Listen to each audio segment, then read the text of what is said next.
सो आज से हमारी मेन कोर्स स्टार्ट हो रहा है। कल हमने इंट्रोडक्शन दिया था, कल वाला भी थोड़ा इंटरेस्टिंग है, पर उसमें जो पीसेज हैं उसकी डिटेल एक्सप्लेनेशन हम फर्दर स्लाइड्स में देख सकते हैं। तो अगर कुछ मिस हो गया तो कोई इशू नहीं है, वो आगे जरूर कवर होगा। तो जैसे मैंने बताया कि मेरा जो पूरा जो कोर्स प्लान है डेटा मूवमेंट के हिसाब से है। जैसे जैसे डेटा पावर बीआई में आगे की तरफ बढ़ता रहता है, वैसे वैसे हमारा कोर्स बढ़ता रहेगा। जैसे आप देखोगे, पहले डेटा को हम पावर बीआई में लिख के आते हैं, इंजेक्शन करते हैं, उसके बाद मॉडलिंग, फिर विजुअलाइजेशन और फिर कंटेंट शेयरिंग। सबसे पहले आता है हमारा डेटा इंजेक्शन, मतलब पावर बीआई में डेटा को लेके आना। पावर बीआई में डेटा इंजेक्शन करने के लिए हमारे पास पहले तो ये कुछ ऑप्शंस हैं, आप देख सकते हो। लाइक हम गेट डेटा का इस्तेमाल कर सकते हैं, इतने सारे ऑप्शन में से कोई भी यूज कर सकते हैं। अगर हमें ये ऑप्शन कम पड़ते हैं, लाइक कोई ऐसी रिक्वायरमेंट है जहाँ पे डेटा हमें चाहिए, तो हमारे पास यहाँ पे गेट डेटा में और फर्दर लिस्ट आ जाएगी। अब इतने में से कहीं से भी उठा लो। आपकी सिंप्लिसिटी के लिए हम एक छोटा सा मैं आपको डेटा बता देता हूँ। अब में से अगर किसी को पता हो तो अच्छा, नहीं पता हो तो और भी अच्छा। आप लिखिए एडवेंचर वर्क्स और डेटा फीड, बस गूगल पे इतना लिख दीजिए। सो आप यहाँ पे देखेंगे डिफॉल्ट मैन्युफैक्चरिंग इंस्ट्रक्शन आ जाएगा। आपने बस ये यूआरएल ले लेना है, इसको सिंपल कॉपी करना है, मैं भी शेयर कर दूंगा। यहाँ पे जाके ओ डेटा में चले जाना है, मैं सैंपल के लिए दिखा रहा हूँ। इसमें गए, मतलब ये क्लाउड होस्टेड डेटा है, सिर्फ यूआरएल से ही आपके पास आ जाएगा। ओपन डेटा है, कोई भी एक्सेस कर सकता है। अब देखिए लिस्ट ऑफ टेबल्स आ जाएगी मेरे पास, आ गई। इशारा मैं उठा सकता हूँ, कोई ऑथेंटिकेशन की जरूरत नहीं, क्योंकि ओपन डेटा है।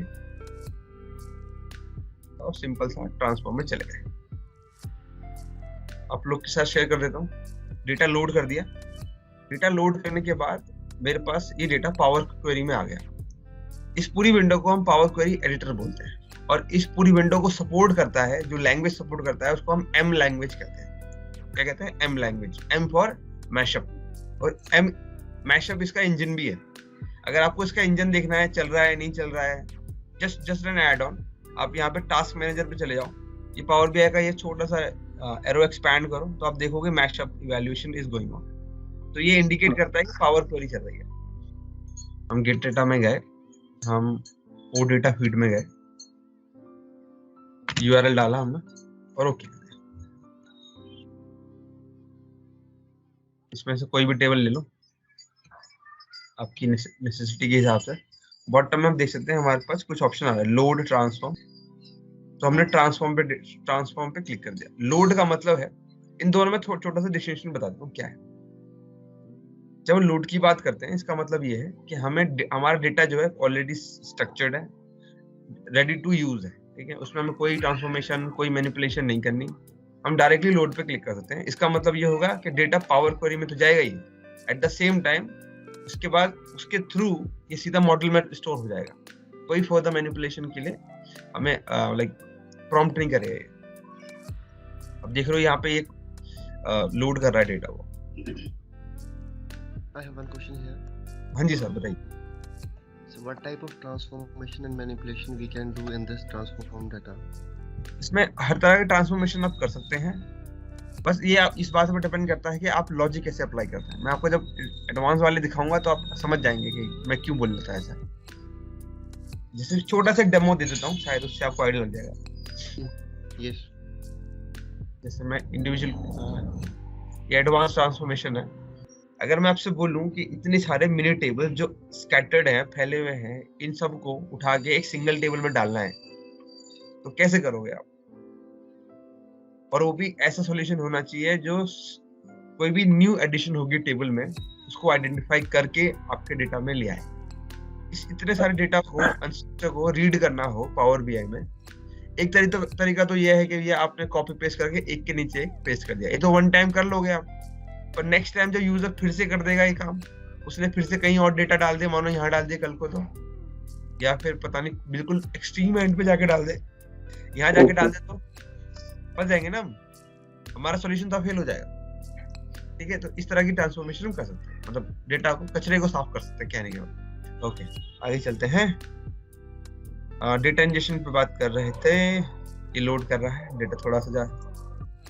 और सर राकेश सर, एक चीज, अभी ये जो टाइम लग रहा है यहाँ पे 162 KB और ये सब, इसको हम लोग लोड टाइम बोलते हैं, राइट? एक्चुअली आप ध्यान से देखेंगे, पूरा लोड टाइम नहीं लेता, ये बताता है एग्जैक्टली क्यों टाइम लग रहा है। यहाँ पे वेट कर रहा है किसी दूसरी क्वेरी का लोड होने का, okay okay waiting for service. यहाँ पे वैसे लिखा है सर्विस के लिए वेट कर रहा है, मतलब ये जो आपका ऑनलाइन जो यूआरएल में दिया था, जो Right. ओपन डेटा सोर्स है, उसका सर्वर टाइम लगा रहा है डेटा देने में। ओके ओके जैसे और कि सिंस ये तीनों टेबल्स एक ही यूआरएल से आ रही हैं, तो हाँ। ये हमेशा पैरेलली लोड होती है, राइट? मतलब ऐसा नहीं हो सकता कि हम पहले डिफाइन कर दें या हम अपने आप ऑटोमेटिकली वो सबसे बड़ी टेबल को पहले लोड करे, फिर प्रायोरिटी वाइज सेकंड टेबल को करे, फिर थर्ड टेबल को करे, या पहले फैक्ट को करे फिर डायमेंशन को करे। ये ऑटोमेटिकली नहीं करता, राइट? नहीं, ऑटोमेटिकली नहीं करता है। दो तरह की सेटिंग्स होती हैं अगर इस तरह को इसको कस्टमाइज करना है। एक तो ऑप्शंस में, फाइल एंड ऑप्शंस में जाके आप इसको पैरेलल लोड को बंद कर सकते हैं।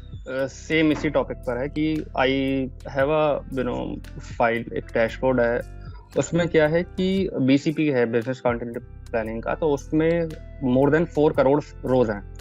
तो जो सबसे बड़ी टेबल है वो है BW-BCP stock. So what I think कि होता क्या है कि सारी टेबल्स पहले डाउनलोड हो जाती हैं, मतलब हो जाती है, और जो BW-BCP स्टॉक है जिसमें बहुत ज्यादा रोज हैं, वो सबसे लेट में उसमें दिखाता है वेटिंग। सो होता क्या है कि सबसे पहले सारी की सारी रोज हो जाती है, जिसमें मान लो 2 रोज हैं, 3 रोज हैं, एक टेबल है में खाली 2 ही कॉलम हैं, तो वो पहले लोड हो जाती हैं। और जो BW-BCP स्टॉक है उसमें कॉलम्स तो बहुत ज्यादा हैं, even though it has lot of rows as well, तो वो बहुत ज्यादा टाइम लेता है। करेक्ट। तो मेरे ख्याल से जो सबसे मतलब लाइट टेबल है वो सबसे पहले हो जाएगी, और जो सबसे हैवी है वो बाद में लेगा। Correct, that's what I got a lesson from that particular instance कि ऐसा होता है। क्या मैं सही हूँ गलत हूँ, वो प्लीज आप बताएं। इसमें थोड़ा सा, वैसे तो सिनेरियो वाइज बिल्कुल सही कह रहे हो, ऐसा ही होता है, पर जैसे कि आप देख रहे हो कि डेटा इसमें ज्यादा नहीं है, पर स्टिल ये टाइम ले रहा है रिफ्रेश होने में। इस सिनेरियो पर डिपेंड भी करता है, लाइक आपका सोर्स कितना कैपेबल है डेटा को क्विक रेंडर करना। जैसे आज के टाइम पे अगर हम बात करें, हमारे पास कुछ ऐसे डेटा सोर्सेज भी हैं जो बहुत क्विक रिस्पॉन्स करते हैं, डेटा बहुत जल्दी भेजते हैं। जैसे आपका सिनैप्स हो गया, स्नोफ्लेक हो गया, ठीक है, ये ऑनलाइन ऐसे सोर्सेज हैं डेटा के जो डेटा बहुत क्विक रेंडर करते हैं, मतलब ट्रांसफर कर देते हैं। तो पावर बीआई का काम नहीं है ये सब डेटा मांगते रहना, वेट करना। सोली डिपेंड करता है कि डेटा सोर्स कितना कैपेबल है डेटा देने में। उसके बाद डेटा जैसी पावर बीआई के पास आ गया, उसी जगह पे अगर एक्सेल होता, हाँ, उस जगह अगर एक्सेल होता तो वो टाइम लगता, क्योंकि एक्सेल एक कोई ऐसा सोर्स नहीं है जो डेटा आपको दे सकता है। एक्सेल डेटा देता ही नहीं, सच बताऊं तो। अच्छा, आपको मांगना पड़ेगा, उसको उठा के लाना पड़ेगा। वो इनएक्टिव सोर्स ऑफ डेटा है, वो कुछ नहीं करता। Excel is inactive source. अब देखो ना, अगर SQL और एक्सेल की बात कर लेते हैं, ठीक है, SQL is always available, right? आप जाओ क्वेरी करो, डेटा मिल जाएगा। एक्सेल में जाके क्वेरी करो, कुछ नहीं मिलेगा, क्योंकि क्वेरी होती नहीं उसमें डेटा रखो, काइंड ऑफ पेपर है, लिख दिया वो खत्म। यस, पेपर वर्सेस कंप्यूटर जैसा है। जैसे यूआरएल से हमने ये डाटा पिक करा है, और जनरली हम जब भी किसी डाटाबेस से पिक करते हैं, इंपोर्ट करते हैं डाटा सेट को, तो वहाँ पे ऑप्शन आता है इंपोर्ट क्वेरी या डायरेक्ट क्वेरी। यहाँ पे ऐसा कुछ ऑप्शन नहीं है यूआरएल। ये इस बात पे डिपेंड करता है कि डेटा सोर्स आप डायरेक्ट क्वेरी सपोर्ट करता है कि नहीं, द लाइव कनेक्शन को सपोर्ट करता है कि नहीं, इस पे डिपेंड करता है सोनली। जैसे एक्सेल ले लेते हैं, छोटा सा example. Excel already inactive data source है, आपको पता है कि वो रिस्पॉन्ड नहीं करने वाला।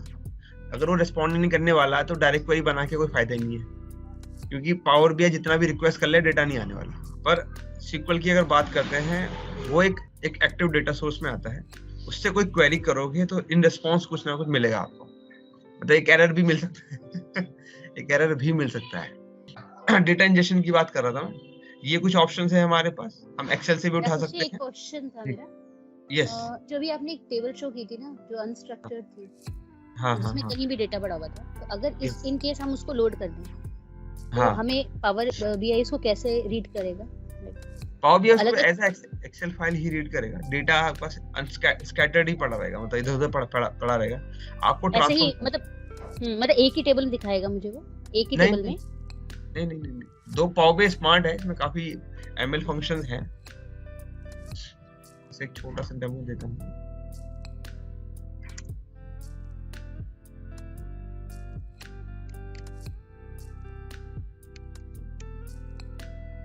छोटा सा डेमो दे रहा हूँ। इसको मैंने सेलेक्ट किया, अभी ये रीड कर रहा है, ठीक है। मोस्ट नंबर ऑफ टाइम देखोगे बॉटम में कुछ सजेशंस आते हैं, सजेशंस ऑफ टेबल्स, अभी पता नहीं क्यों नहीं आ रहा। इसको मैं ट्रांसफॉर्म में ले जाता हूँ, मैं सीधा पावर क्वेरी में ले जा रहा हूँ। तो जैसा आप एक्सेल में देख रहे थे इसको, सिमिलरली वैसा ही पावर क्वेरी में भी दिखेगा। डेटा स्कैटर्ड ही पड़ा रहेगा, ये देखिए इधर उधर ही पड़ा हुआ है, देख रहे हो। ओके तो आपको इसको ट्रांसफॉर्म करना है, मतलब इसको एक फॉर्म देनी है, ताकि आप कोई ग्राफ चार्ट अगर बनाना चाहते हो इसके ऊपर तो आप बना पाओ, ठीक है जी। इसको हमने राइट क्लिक। कोई क्वेश्चन है इस पे और किसी और को? राकेश सर, हाँ। जैसे ही हम ये डेटा को इंपोर्ट करते हैं तो डायरेक्टली ये हमारी ट्रांसफॉर्मेशन में आपने डायरेक्ट डाल दिया ट्रांसफॉर्मेशन। हाँ, इट मींस ये हमारी पावर क्वेरी खुल गई।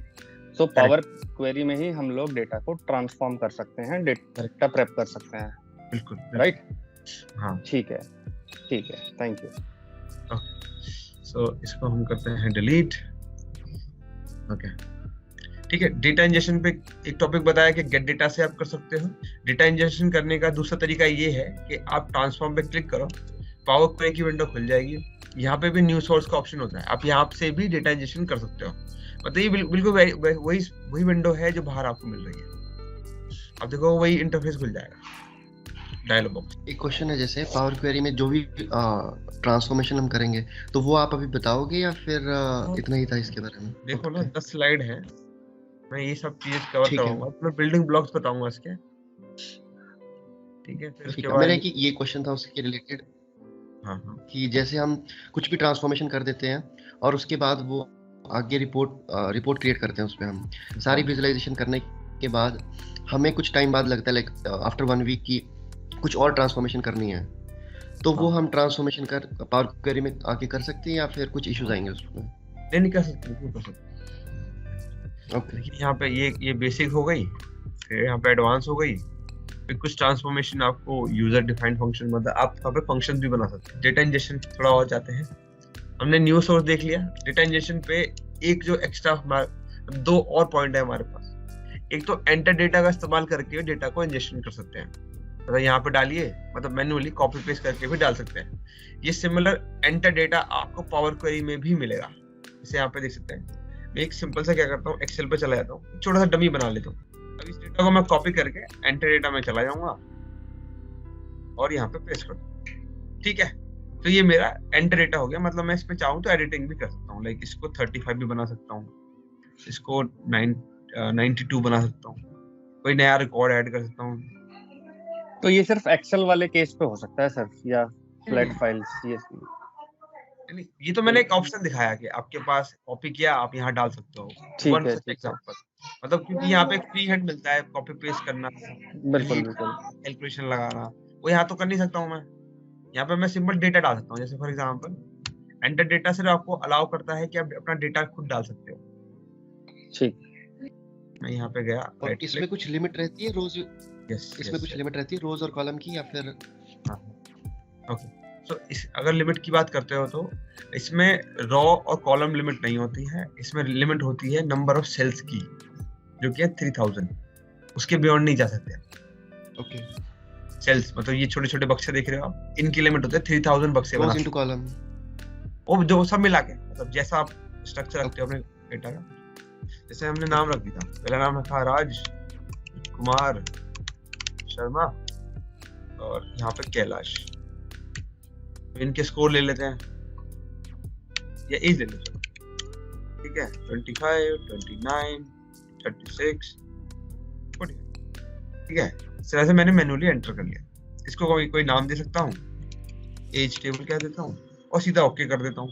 मतलब ये डेटा जो है क्योंकि मैंने डाला है, ऑब्वियसली बात है रिफ्रेश तो हुआ नहीं, क्योंकि स्टैटिक डेटा है। इसकी भी जरूरत पड़ती है, स्टैटिक टेबल्स की भी हमें जरूरत पड़ती है, राइट। ठीक है। तो ये स्टैटिक टेबल आ गई, इस तरह से डेटा बन गया मेरा। सो ये हो गया आपका 1, 2। एक तो होगा न्यू सोर्स या गेट डेटा, एक तरीका हो गया। एक हो गया एंटर डेटा। अब मैं आपको तीसरा तरीका और बता रहा हूँ, पर उसको बताने से पहले मुझे आपको पहले बिल्डिंग ब्लॉक बतानी पड़ेगी, नहीं तो रेलेवेंस नहीं होगी। Data source settings and recent source, हम एसक्यूएल से ट्राई करके देखते हैं। इसको कॉपी किया हमने, ये मेरा सर्वर का एड्रेस है, मैंने पेस्ट किया यहाँ पे, डेटाबेस में नहीं डालना। अब आप देखोगे इंपोर्ट और डायरेक्ट क्वेरी आ गई। मैं फिलहाल इंपोर्ट पे चल रहा हूँ, तो मेरे उस सर्वर पे जितने भी मेरे पास डेटाबेसेस है सारे आ गए। मैंने नॉर्थविंड को एक्सपैंड किया, उसमें से मैंने ऑर्डर्स की टेबल ले ली और सिंपल था, मैं लोड कर देता क्योंकि मुझे कोई ट्रांसफॉर्मेशन नहीं करनी। डेटा आ गया मेरे पास। अब मैं कहता हूँ कि यार चलो एक टेबल तो मिल गया, अब मुझे दूसरी टेबल भी चाहिए। अब क्या करेंगे, तो दूसरी टेबल भी चाहिए तो सेम सिमिलरली गेट डाटा में जाऊंगा और हाँ सेकंड टेबल भी पिक करूंगा। ओके, बहुत बढ़िया, बिल्कुल सही है। पर आपके इस एफर्ट को बचाने के लिए, क्योंकि अभी आप दोबारा गेट डेटा पे जाओगे, मेरे केस में तो मैं विंडोज ऑथेंटिकेशन यूज कर रहा था, पर आप अगर अपने प्रोडक्शन एनवायरनमेंट में यूज करोगे तो आपको यूजर नेम पासवर्ड दोबारा डालने पड़ेंगे। करेक्ट, राइट, रीसेंट सोर्सेज पे शायद जा सकते हैं। हाँ चलो, तो हम एक एज अ एडिशन हम ये कर सकते हैं, हम वो सारे स्टेप ना दोहरा के हम रीसेंट सोर्सेज में चले जाएंगे।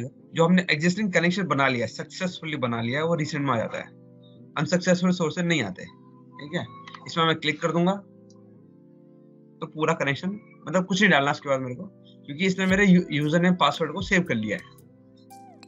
हाँ, पर वो उसको एनक्रिप्ट कर देता है ताकि कोई दूसरा उसको एक्सेस ना कर पाए। ठीक है, नॉर्थविंड में चला गया। अब मैं दूसरी टेबल ले सकता हूँ, लाइक फॉर एग्जांपल मैं ले लेता हूँ कस्टमर की टेबल ले लेता हूँ और लोड कर देते हैं, इंपोर्ट कर देते हैं। बिल्कुल, सो ये भी आ गया मेरे पास। ऑर्डर्स की टेबल जब हम पहले इंपोर्ट कर चुके हैं, तो अभी ये लोड में दोबारा ऑर्डर्स क्यों दिखा रहा है? क्योंकि हमने तो सिर्फ कस्टमर टेबल को अब दोबारा इंपोर्ट करने की रिक्वेस्ट डाली है, तो इवैल्यूएट तो सिर्फ कस्टमर टेबल होनी चाहिए, ऑर्डर्स भी हो रही है अभी। ये इसलिए इवैल्यूएट कर रहा है क्योंकि ये रिलेशनशिप भी डिफाइन करता है बैकएंड। ओके, ऑर्डर्स को इसने लोड नहीं किया, इवैल्यूएट किया, बस सिर्फ चेक कर रहा है कि can there be a relationship. Okay, ठीक है, क्योंकि हमने ऑटो डिटेक्ट रिलेशनशिप को ऑन कर रखा है, सिर्फ रिलेशनशिप। ओके। एक चीज और, बस एक चीज और, जब हमने ऑर्डर्स टेबल की थी तो हमने इंपोर्ट मोड लिया था। अभी मान लो हम अगर कस्टमर टेबल कर रहे हैं तो जरूरी नहीं है कि हम इंपोर्ट मोड पे लेना चाहें, हम उसको डायरेक्ट क्वेरी पे भी इंपोर्ट कर सकते हैं, तो मतलब डायरेक्ट क्वेरी पे भी इंजेस्ट कर सकते हैं। हाँ, कर सकते हैं। ओके, बिल्कुल कर, तभी तो पॉपअप आएगा। ओके, ओके, सो नेक्स्ट अब ये रिसेंट सोर्स का हमने देख लिया कि क्या फायदा है उसका। अब हम डेटा सोर्स सेटिंग्स की बात कर लेते हैं। अब मान लीजिए छोटा सा एक हाइपोथेटिकल एग्जांपल ये है कि मेरे ये दो टेबल्स हैं, राइट। अब इन दोनों टेबल्स का, क्योंकि मैं सब कुछ कर चुका हूँ टेबल में, मैंने इसमें मैनिपुलेशन कर दी है, मैंने मॉडलिंग कर दी है, मैंने विजुअलाइजेशन भी बनाया, सब बना दिया। मोस्टली हमारे प्रोडक्शन एनवायरनमेंट में ऐसा होता है, हम सारा काम क्या करते हैं, डेवलपमेंट सर्वर से सारा डेटा उठाते हैं, पूरा स्ट्रक्चर कर देते हैं, उसको सब बना लेते हैं। अब उसके बाद अब हमारे पास एक छोटा सा एक्टिविटी रह जाती है कि हमें सर्वर चेंज करने होते हैं, डेव से प्रोडक्शन सर्वर में माइग्रेट करना पड़ता है सारी चीजें। तो उस केस में आपके सारा काम दोबारा करोगे? नहीं ना। तो बस अब क्योंकि आपको करना ही क्या, आपको सिंपल से उस सर्वर की आईपी चेंज करनी है, ठीक है, और क्रेडेंशियल चेंज करने हैं, छोटे से काम करने हैं। अब इतना छोटा सा एक्टिविटी करने के लिए आप पूरा डेवलपमेंट तो नहीं करोगे। हाँ, यहाँ पे प्रोवाइडेड ये कंडीशन है कि अगर टेबल का स्ट्रक्चर स्कीमा सेम रहे, अगर वो खराब हो गया या उसमें थोड़ा सा भी चेंज आता है तो आपको फिर पावर क्वेरी लेवल और रिलेशनशिप लेवल पे थोड़ा बहुत एफर्ट लगाने पड़ेंगे, बाकी कुछ चेंज नहीं होना चाहिए। तो मैं अज्यूम कर रहा हूँ स्कीमा स्ट्रक्चर बिल्कुल सेम है और इनका सिर्फ और सिर्फ मेरे को डेवलपमेंट से प्रोडक्शन में ले जाना है, तो इनकी सिर्फ आईपी चेंज करनी है। तो अब उसको चेंज करने के लिए एक तरीका तो ये है कि मैं ट्रांसफॉर्म डेटा में चला जाऊं, अपने टेबल्स पे क्लिक करूं, उसके राइट में अप्लाइड स्टेप का एक ऑप्शन दिखता है, उसके सोर्स पे चला जाऊं, या तो मैं डायरेक्टली इस फॉर्मूला बार में चीजें चेंज कर लूं, या फिर यहाँ पे सेटिंग में चला जाऊं, सेटिंग में चला जाऊं और यहाँ पे सर्वर डिटेल्स फिल कर दूं। एक तरीका तो ये, पर आप नोटिस करोगे यार यहाँ पे यूजर नेम पासवर्ड तो पूछ नहीं रहा है, वो सिर्फ तब पूछेगा जब आप इसको चेंज कर दोगे और इसको कुछ इशू लगेगा तो ये पूछेगा आपसे। या फिर ऐसा भी हो सकता है, एक सिनेरियो ये भी हो सकता है कि आपका सर्वर आईपी तो चेंज ही नहीं हो रहा है, आपके क्रेडेंशियल चेंज हो रहे हैं। पहले आप पर्सनली यूज कर रहे थे, अब आप क्या करोगे, एक कॉमन क्रेडेंशियल यूज करोगे जो सिस्टम के लिए बनी हुई है, तो वो तो ऑप्शन ही नहीं है सर, क्योंकि आईपी तो चेंज ही नहीं हो रहा आपका। जैसे डेव टू प्रोडक्शन जब भी हम कभी करते हैं चेंज, जो हम इसके एक्सेस देते हैं, हाँ हाँ तो कभी कभार क्या होता है कि एरर आते हैं, मतलब कि या तो टेबल नेम सेम नहीं है या कॉलम नेम सेम नहीं है। हाँ तो correct, हमें मतलब स्ट्रक्चर स्कीमा सब सेम रखना है उस प्रोडक्शन सर्वर में भी जो डेव हाँ में था, करेक्ट तभी वर्क करेगा, अदरवाइज नहीं। हाँ करेक्ट बिल्कुल सही कह रहे हैं। ठीक है ओके। सो बस इस डेव टू प्रोडक्शन की मोमेंट पे हम ये एज्यूम कर रहे हैं कि हमारा सर्वर चेंज हो रहा है, बाकी चीजें स्टैटिक है, उसमें कोई चेंजेस नहीं है। ठीक है, ये पहला सिनेरियो। दूसरा सिनेरियो की भी बात करेंगे अभी। मेरे को आईपी चेंज करना है, मैंने बता दिया, यहाँ पे सोर्स पे जाके चेंज कर सकते हो, डायरेक्टली यहाँ से भी कर सकते हो। ये हो गया आपका एक ऑप्शन। दूसरा ऑप्शन हो गया कि आप ट्रांसफॉर्म डेटा में जाओ ही मत, आप ट्रांसफॉर्म मतलब वहां बैकग्राउंड में मत जाओ, इसी जगह पे अब यहाँ चले जाओ, डेटा सोर्स सेटिंग्स पे ही आ जाओ। ठीक है, ये करंट फाइल की बात कर रहा हूँ मैं, इसमें आप देखोगे मेरा कनेक्शन मेरे को ऑलरेडी दिख रहा है। इसको चेंज करना है तो चेंज डेटा सोर्स पे चले जाओ। अब यहाँ पे आप डायरेक्ट मतलब वही वाली विंडो आ गई जो पहले आ रही थी। इसमें आप डेटा सर्वर और डेटा पे दोनों चेंज कर सकते हो, बहुत ऑप्शंस। और अगर नेसेसिटी लगेगी इसको लाइक क्रेडेंशियल पूछने की, क्योंकि आप सर्वर चेंज करोगे तो चांसेस हैं कि पूछेगा क्रेडेंशियल्स के लिए। ठीक है, दिस इज वन सिनेरियो। इस पे कोई क्वेश्चन है आपको? हाँ, एक क्वेश्चन है। अगर ये हम इंडिविजुअल टेबल पे जाके करेंगे और एक डेटा बेस से हम लोग को मान लो 10 टेबल्स होती है यहाँ पे, तो मेरे को हाँ। इंडिविजुअली 10 के 10 टेबल के सोर्स में जाके चेंज करना पड़ता है, नहीं नहीं नहीं नहीं। तो जिस सेंस में पूछ रहे हो, हाँ वैसे तो हाँ है। अगर आप ट्रांसफॉर्म डेटा में जाओ और हर एक टेबल में जाके मैन्युअली करो यहाँ पे सोर्स में जाके, हाँ, तो आपका एफर्ट ज्यादा है यहाँ पे। बिल्कुल बिल्कुल। और अगर मैं one data by one source, करना पड़ता है ना। अगर आपको चाहिए कि यार, आपको तो पता ही है यार, ज्यादातर डेटा सोर्स है मेरे, जो टेबल्स बन के आ रही है लेफ्ट में, उनका डेटा सोर्स तो एक ही है, सबके सिर्फ सर्वर आईपी बदलनी है, तो मैं सिर्फ यहाँ पे जाके क्यों ना चेंज कर दूं उसको, राइट, एक बार में सारी टेबल हो जाएंगी। मतलब इस कनेक्शन स्ट्रिंग से जितनी भी टेबल्स मेरे इंपोर्ट पे आई थी उन सबका ऑटोमेटिकली चेंज हो जाएगा, despite going to every table individually और सोर्स चेंज करना। बिल्कुल एग्जैक्ट, बिल्कुल सही कह रहे ओके, हैं। अच्छा ठीक है, ये हो गया एक। इसमें हम ये कर रहे हैं ना, मतलब हम सिर्फ इसमें हम एसक्यूएल डेटाबेस की बात कर रहे हैं ना, जो हम सर्वर चेंज की बात कर रहे हैं। हाँ हाँ, नहीं ये सिर्फ सिक्वल नहीं है, आपका कोई दूसरा सिनेरियो भी हो सकता है, एक्सेल हो सकता है, वन टाइप हो सकता है, ओरेकल, आपका जेसन फाइल्स हो सकती हैं, आपका स्नोफ्लेक हो सकता है, अज्योर हो सकता है, कुछ भी हो सकता है, सिर्फ मतलब डेटा एसक्यूएल सोर्स। हाँ, मतलब एसक्यूएल में एक पार्ट ऐसा था जो मैंने डेव के लिए रखा था, डेवलपमेंट के लिए। हाँ राइट है ना। और अब कुछ पार्ट ऐसा है जो मेरे को लगा कि मेरी रिपोर्ट बिल्कुल सही बन गई है, तो मैंने उसको सिर्फ डेटा सोर्स, जो कि मेरा प्रोडक्शन एक्चुअल मेरा डेटा सोर्स है, मे बी वो लेटेस्ट डेटा हो मेरा करंट डेट तक का, उस पे मैं स्विच कर, जबकि स्ट्रक्चर वगैरह सब सेम रखा है मैंने। राइट, और अभी तक मैंने रिपोर्ट को पब्लिश नहीं किया, हाँ, या एक बार डेव में पब्लिश कर दिया वर्क स्पेस में। पब्लिशिंग और डेटा सोर्स दोनों अलग अलग चीजें होती हैं। अब क्योंकि नॉर्मली हमारे प्रोडक्शन सिनेरियो में ऐसा ही होता है कि हम पहले अपने डेवलपमेंट डेटा सोर्स से डेटा लेते हैं, अपने डैशबोर्ड बना लेते हैं, उसको पब्लिश करके यूएटी के लिए भेज देते हैं, फिर एक्सेप्टेंस मिलती है। अब जब हम यूजर को यूएटी के लिए दे रहे हैं तो चांसेस ये भी होते हैं कि हमारे पास यूएटी का अलग से एक रिपोर्ट सर्वर होता है, या पावर बेस सर्विस अलग से होती है, या स्पेस अलग से होता है, और प्रोडक्शन के लिए अलग से एक स्पेस होता है, ये भी हो सकता है। पर उसमें इसकी कोई रिलेवेंस नहीं है, मतलब यूएटी के पॉइंट ऑफ व्यू से। ओके, मतलब पब्लिशिंग के पॉइंट ऑफ व्यू से इसकी कोई रिलेवेंस नहीं। ठीक है, और नहीं, बट अब जब हमने पब्लिश किया होगा, फॉर एग्जांपल मैंने डेवलपमेंट में मैंने पहले मैंने डेटा कनेक्ट कर दिया, पब्लिश भी कर दिया उसको वर्कस्पेस पर, उस केस में मेरा डेटा सोर्स डिफरेंट था, तो उस टाइम पे मेरा डेटा पावर बीआई में सेव होगा या स्टिल वो कनेक्ट, क्योंकि मैंने इंपोर्ट क्वेरी ली थी ना यहाँ पे, तो वो पावर बीआई ने अपने कैशे में सेव किया वो डेटा। हाँ बिल्कुल, क्या उसने किया, सेव किया वो data. Yes, but still we need gateway ना, बिकॉज अगर मान लो मैं डेव में कुछ चेंज करके रिफ्रेश करूंगी, हाँ हाँ हाँ, मुझे ये मतलब समझ नहीं आ रहा कि कनेक्शन फिर भी है, मतलब उसका डेटा सोर्स का स्टिल कनेक्शन होगा, चाहे मैंने उसको इंपोर्ट किया, अगर मैंने अपने डेटा में कुछ चेंज किया तो वो रिफ्रेश करेगा ना, जब मैं वहां पे रिफ्रेश करूंगी डेव एनवायरनमेंट में। अच्छा एक जब कोई आप डेवलपमेंट एनवायरनमेंट में हो तो आप कभी भी गेटवे यूज नहीं करते, राइट? आप शेड्यूल रिफ्रेश भी नहीं लगाते, क्योंकि आपने बनाना है, यूएटी करवानी है, जैसे साइन ऑफ आएगा फिर आप डिप्लॉयमेंट पे फोकस करोगे, मतलब गेटवे से कनेक्टिविटी बिठाओगे, शेड्यूल रिफ्रेश लगाओगे, वो लास्ट का काम होता है।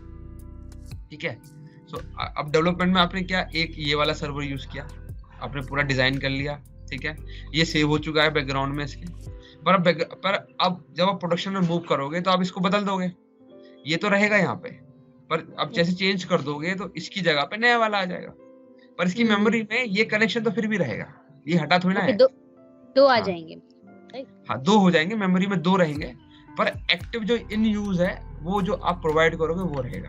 और बाकी पब्लिशिंग के टाइम पे क्या करना है क्या नहीं करना है वो हम बाद में डिस्कस कर लेंगे। पर हाँ, जैसे मैंने भी बताया कि प्रोडक्शन में हम बाद में डिप्लॉयमेंट करते हैं, पहले नहीं करते। तो गेटवे की जो रिक्वायरमेंट पड़ेगी बाद में पड़ेगी, डिप्लॉयमेंट के टाइम पे पड़ेगी, शेड्यूल रिफ्रेश भी तभी पड़ेगा।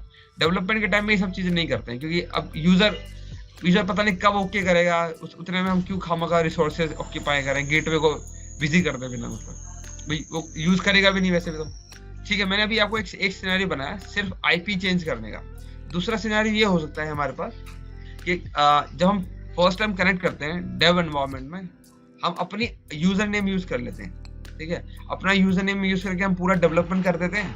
ठीक है, और जब हम इसे प्रोडक्शन में डालते हैं तब हम अपना यूजर नेम हमें हटाना होता है, क्योंकि सिस्टम रिफ्रेश करेगा तो उसको एक ऐसा क्रेडेंशियल चाहिए जिसको वो कब रिफ्रेश की रिक्वायरमेंट के हिसाब से कभी भी यूज कर सके, जो यूजर नेम पासवर्ड कभी एक्सपायर ना होता हो, ऐसा सिस्टम चाहिए होता है उसको।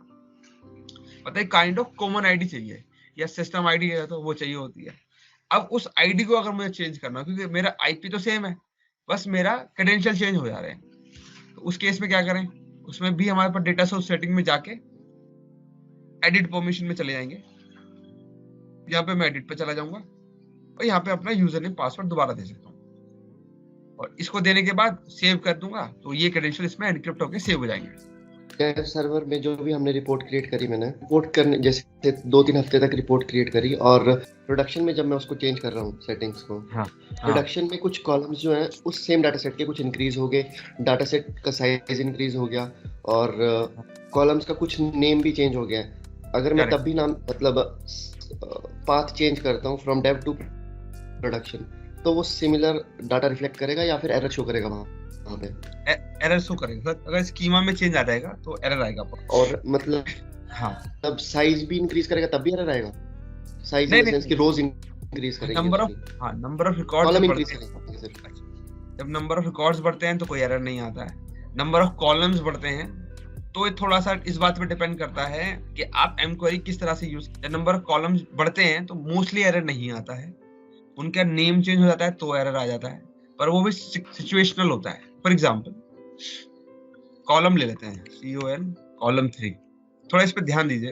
अब मान लेते हैं जब मैंने पहली बार लोड किया, डेवलपमेंट पे यूज किया, तो मेरे पे ये 2 कॉलम आ देते हैं। ठीक है जी, मैं प्रोडक्शन में चला गया, उसमें ये कॉलम भी आना चाहिए या फिर है डेटा में, हमने उठा लिया है। अगर ये दोनों कॉलम्स इनिशियल में मेरी एमक्वेरीज को टच कर रही है, लाइक चेंज टाइप के फॉर्म में टच कर रही है, एक्सपेंडेड कॉलम्स के फॉर्म में टच कर रही है, तो कोई दिक्कत नहीं है, सही चल रहा है। यहाँ तक तो बिल्कुल कहानी बिल्कुल सही चली है। अब जैसे मैंने एक्सपेंडेड कॉलम्स की बात करी, तो वहां पे सिस्टम क्या करता है, कॉलम के नेम स्टोर कर लेता है अपने पास।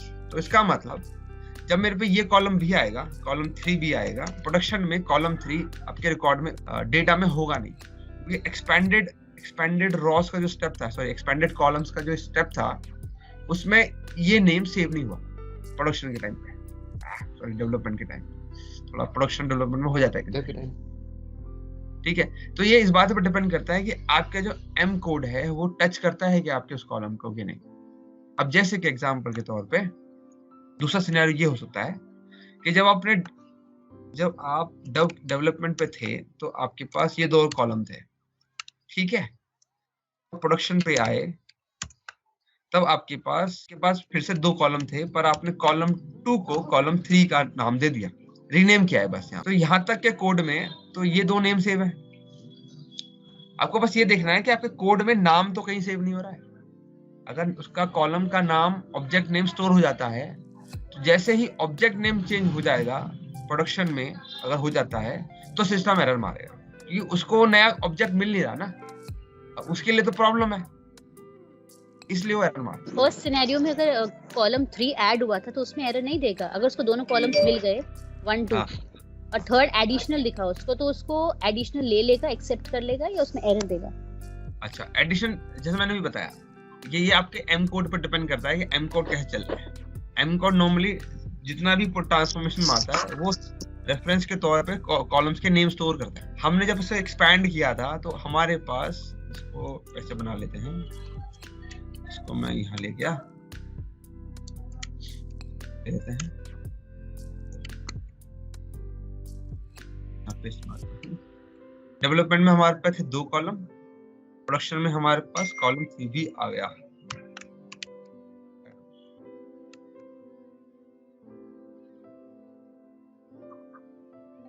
ठीक है, तो मेरा जो एम कोड था उसमें सिर्फ ये 2 कॉलम के नाम ही स्टोर थे। ठीक है, अच्छा, तीसरा कॉलम और आ गया, इसको इसने कहीं स्टोर ही नहीं किया है, इस कॉलम के नेम को तो उसने कहीं स्टोर ही नहीं किया था। जब स्टोर ही नहीं किया तो आपके स्टेप में आएगा नहीं, डेटा में होगा नहीं है, एरर नहीं मारेगा, पर ये तीसरा कॉलम देगा, पर टेबल में डेटा लेगा नहीं, वो लेगा ही नहीं, इस कॉलम को उठाएगा नहीं, पर ये एब्सोल्यूट ट्रू नहीं है। ठीक है, हर सिनेरियो में फिट नहीं होता है। जैसे कि छोटा सा और में बताते हैं, इसको मैं हटा देता हूँ। जैसे कि अब अगर मैं डेटाबेस में एक कॉलम और डाल दूं और रिफ्रेश करूं तो वो आ जाएगा। अब कहोगे क्यों आएगा? क्योंकि यहाँ के जो स्टेप है, यहाँ पे कोई कॉलम का नाम तो यूज नहीं हो रहा है। अब अगर देखोगे मेरे इस वाले स्टेप में, इसको मैं एक्सेल पे ले जाऊंगा, अब देखो कॉलम का नाम कहीं नहीं आ रहा, देखो कहीं कॉलम का नाम नहीं दिख रहा है। यहाँ पे कनेक्शन का नाम आ गया, डेटाबेस का नाम आ गया, उसके डेटा का नाम आ गया, स्कीमा आ गई, स्कीमा में भी क्या, डीबीओ ऑर्डर्स डेटा, बस इतना आ रहा है। यहाँ पे कहीं पे भी कॉलम का नाम नहीं आ रहा है। और कॉलम का नाम नहीं आ रहा तो कॉलम में हटा दूं या डिलीट कर दूं, कोई फर्क नहीं पड़ रहा। मतलब डेटाबेस में से ही अगर कॉलम डिलीट होगा या ऐड हो गए तो हर रिफ्रेश में वो चेंज करता रहेगा उसको, क्योंकि उसके लिए कोई ऑब्जेक्ट स्टोर नहीं किया।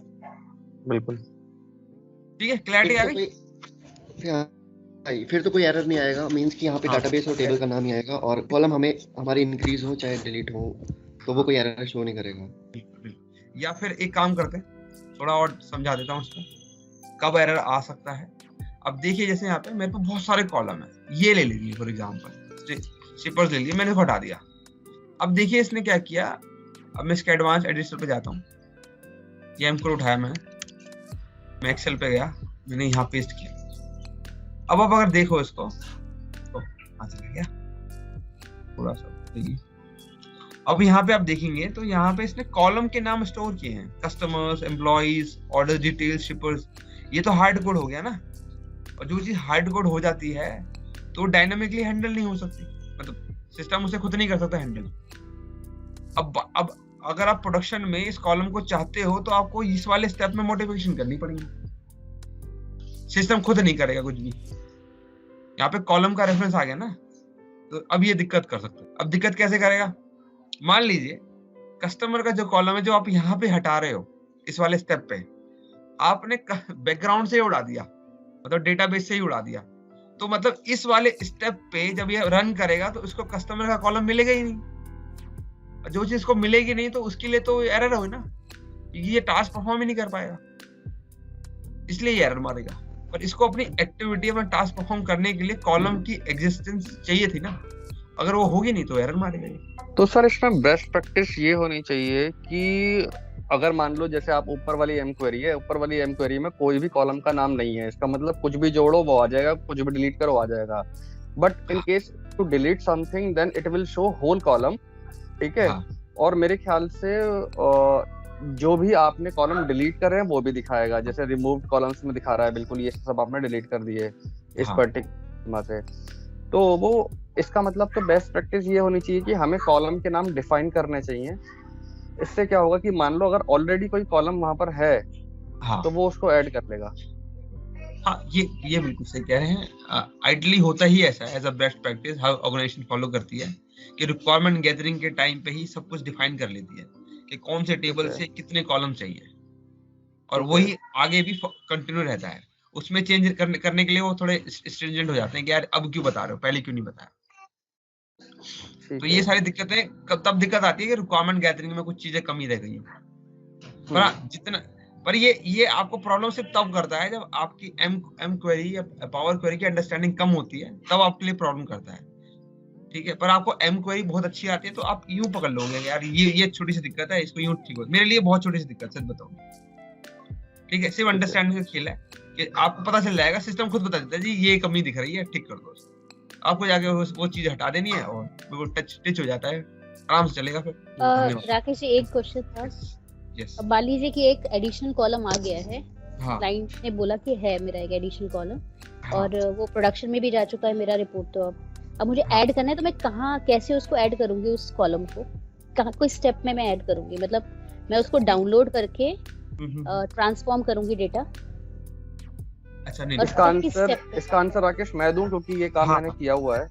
आप बताना कि क्या मैंने वो गलत किया था। मैं दोबारा से एम क्वेरी में गया और वहां जाने के बाद जो सोर्स का ऑप्शन आता है वहां पे मैंने क्लिक किया।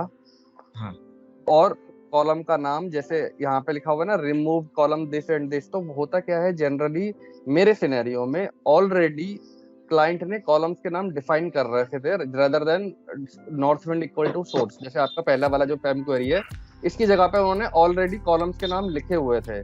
तो मैंने क्या किया कि वो कॉलम का नाम उठाया और वहां पे क्लिक कर दिया और क्लोज एंड अप्लाई कर दिया, और वो अपने आप रिफ्रेश चालू हो गया, वो कॉलम वहां पर ऐड हो गया। अच्छा। तो इस स्टेप से क्या हुआ कि वो कॉलम जो है वहां पर ऐड हो गया। फाइंड नहीं है कॉलम के नाम, तो मेरे साथ ये सिनेरियो हुआ था, नंबर ऑफ कॉलम्स करके एक पैरामीटर था, उसमें 30 कॉलम्स आ रहे थे, तो उसको मेरे को इंक्रीज करके 31 या 32 करना पड़ा, तो जितने भी एडिशनल कॉलम्स थे वो ऑटोमेटिकली पिक कर लिए थे प्रोडक्शन में। ठीक है, मैं बताऊं, अगर आपका ये वाला सिनेरियो है जैसे इसमें दिख रहा है, ठीक है, हमने कोई भी नेटिव क्वेरी वगैरह कुछ नहीं लिखी हुई है, ये वाला सिनेरियो है आपका, ठीक है, इसमें कहीं पे भी कॉलम का रेफरेंस ही यूज नहीं हो रहा है, तो बैकग्राउंड में डेटा सोर्स में कॉलम ऐड हो या डिलीट हो जाए, सिस्टम ये बिल्कुल क्वेरी स्मूथ चलती रहेगी, ये एरर नहीं मारेगी। पर अगर आपका सिनेरियो ऐसा है जिसमें आप कॉलम के रेफरेंसेस रख रहे हो, आपको चाहिए ही चाहिए, जैसे एग्जांपल के तौर पे हम नेटिव क्वेरी की बात नहीं कर रहे थे, मैं इसे हटा लेता हूँ एक बार। हम कहते हैं कि हमारे पास इतनी बड़ी टेबल, इस टेबल में इतने सारे रिकॉर्ड आ रहे हैं, मुझे सारे नहीं चाहिए, सॉरी कॉलम चाहिए, इतने सारे कॉलम मुझे चाहिए ही नहीं, मुझे कुछ गिने चुने चाहिए, मतलब इतने चाहिए बस, मतलब मैं सेलेक्टिव बता रहा हूँ ना यहाँ पे। तो मैं क्या करता हूँ, सारे कॉलम हटा देता हूँ, इतने ही कॉलम मैं डेटा सोर्स से कॉल कर रहा हूँ बस, बाकी मुझे कुछ नहीं चाहिए। ये मैंने उठाया, यहाँ डाला, अब यहाँ पर पेस्ट कर देते हैं, ये मेरा एक और सिनेरियो बन जाएगा। अब यहाँ पे मैं एक्सप्लिसिटली बोल रहा हूँ कि भाई मेरे को सिर्फ इतने कॉलम ही दो, और कॉलम मत दो, तो यहाँ पे मैंने एक्सप्लिसिटली बता दिया कि मेरे को इतने नंबर कॉलम्स ही चाहिए। अब कल को आप बोलते हो कि यार आपने, इधर आते हैं, कल को आप बोलते हैं मुझे एक कॉलम और चाहिए जो मुझसे रह गया है, ठीक है, तो आप इसके प्रीवियस स्टेप पे चले जाओ, यहाँ से उठा लो, ये तो रह गया था ना, फ्रेट रह गया था, इसको कॉपी करना है आपने। ये सिचुएशन आपके सिनेरियो पर डिपेंड करता है। अगर आप नेटिव क्वेरी यूज करो तो नेटिव क्वेरी में आपने उस कॉलम को डाल देना। अब यहाँ पे चले गए, डाल दिया, ये फ्रेट भी आ गया था। राकेश सर, केस अगर क्लाइंट ने बोला मुझे एक कॉलम चाहिए लेकिन वो ऑलरेडी पहले से अवेलेबल नहीं है, वो कुछ डिफरेंट ही कॉलम है, तो let's say for example order की टेबल में हमने कस्टमर का नाम डाल दिया, एक कस्टमर का नाम, और जो कि वो प्रीवियसली नहीं था, आपने तो जैसे प्रीवियसली फ्लाइट पे सेलेक्ट किया उसको और वहां डाल दिया, लेकिन यहाँ पे अगर कोई नाम है ही नहीं, तो फिर अच्छा, उस केस में ये कर सकते हो, क्योंकि अगर आप देखेंगे, जैसे मैंने बताया कि कॉलम रेफरेंस बहुत मैटर करता है। आपके स्टेप 1 और स्टेप 2 में तो कोई कॉलम का रेफरेंस यूज नहीं हो रहा है। कॉलम रेफरेंस से मेरा मतलब है कि अगर आप कोड को देखें, आपके पहले 3 कोड तक, मतलब पहले 3 लाइन ऑफ कोड में कहीं पे भी कॉलम का नाम नहीं है। इसका मतलब कोई भी कॉलम ऐड होगा, डिलीट होगा, तो ये तीनों उसको रेस्पेक्ट करेंगे, तीनों में डेटा होगा, वो होगा, या जैसा भी सिनेरियो बनता है, फॉर एग्जांपल एडिशन है, तो इस वाले स्टेप तक मेरे पास वो कॉलम था, ठीक है। वो कैसे आएगा, आप रिफ्रेश करोगे तो आपके कॉलम ऐड हो जाएगा, इस वाले स्टेप में वो आ जाएगा, पर इस वाले में नहीं आएगा, क्योंकि यहाँ पे हम मना कर रहे हैं कि कॉलम को मत लाना, ठीक है, ठीक है। फिर उसको ऐड करने के लिए इस स्टेप में जाके आपने उसको मैन्युअली उसका नाम है डाल देना है, बस, ठीक है, ठीक है, ओके, पर इसकी जगह उसको ले आएगा और सारे हटा दो, हाँ हाँ वो क्वेरी ठीक है। बोलेगी कि भाई एक ऐड कर दिया मैंने, अब बस इतना ही रहे, बाकी सारे रिमूव हो जाए। तो पावर क्वेरी बता दे, पावर क्वेरी क्या है? चलिए आप अपनी अंडरस्टैंडिंग शेयर करिए, आप लोगों ने तो काम किया हुआ है। पावर क्वेरी आपके हिसाब से क्या है? मेरे हिसाब से power query is particularly a language to talk with data, right? So let's say for example, if we need anything, we can include it. If we don't need anything, just like an SQL queries. Mainly it is used for data cleansing or data manipulation. बहुत बढ़िया, बहुत बढ़िया। Next data को, unstructured data को it converts to a structured data and something which can be processed further for insights. Okay. To clean the data, to transform the data, and to give data a particular shape. We use this, and Power like mQuery facility is also there, so we can query the data, and accordingly we can shape it. Okay, बहुत बढ़िया, सभी ने सही कहा है। चलिए ठीक है, तो ये बताने की जरूरत नहीं है। तो आप लोगों से कुछ सवाल करूंगा मैं। क्या हम टास्क को ऑटोमेट कर सकते हैं इसमें पावर क्वेरी में? टास्क एग्जांपल, मतलब एक बार एग्जांपल के साथ बताएंगे प्लीज। एक छोटा सा सिनेरियो इस तरह से है कि एक MIS एग्जीक्यूटिव है जिसको एक टास्क मिलता है कि आपको मंथ के एंड में, मतलब मंथ एंड के बाद, मतलब first day of the month, एक रिपोर्ट बनानी है जिसमें कोड्स आती हैं उसको डिफरेंट डिपार्टमेंट से। और कंपनी में अराउंड 30 डिपार्टमेंट्स हैं, 30-40 डिपार्टमेंट्स हैं। हर डिपार्टमेंट अपनी सेल्स की कोटेशंस भेजता है। मैं एक रैंडम सा नाम दे रहा हूँ, ठीक है? सो अब उस बंदे को सेल्स की कोटेशन मिल जाएगी, एक दिन में अचानक से मिल जाती है। अब 30 से 40 एक्सेल फाइल्स आ जाएंगी, ठीक है? अब पॉइंट ये है कि 30 से 40 एक्सेल फाइल आ जाएंगी, तो आप ही बताइए कि उसका हर महीने को first day of the month में उसका काम एकदम से बढ़ जाता है। कम से कम आई बिलीव 2 से 3 घंटे तो उसके लग जाते हैं उसको बनाने में। तो क्या इस एक्टिविटी को ऑटोमेट किया जा सकता है? हाँ, मेरे ख्याल से उस जो भी एक्सेल फाइल एक शेयर्ड लोकेशन पे रखी होगी, तो वो 30 की 30 एक्सेल फाइल, उसके साथ हम एक बार इंपोर्ट मोड पे डेटा को इंजेस्ट कर लेंगे पावर बीआई में। अब नेक्स्ट टाइम जब नेक्स्ट मंथ होगा तो उस केस में वही शेयर्ड फोल्डर पे वो फाइल्स सेम नेम से रिप्लेस अगर हो जाएंगी with same structure of data, और हम उसको रिफ्रेश करेंगे अपने पावर बीआई को, तो लेटेस्ट डेटा हम लोग को शो करेगा। ठीक है, ओके।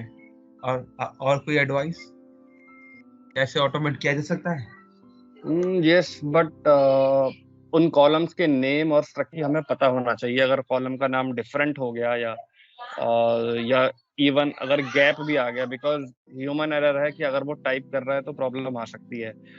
तो आई डोंट नो प्रॉब्लम कैसे सॉल्व होंगे, बट यस, अगर स्ट्रक्चर और शेप ठीक है तो वी कैन ऑटोमेट इट।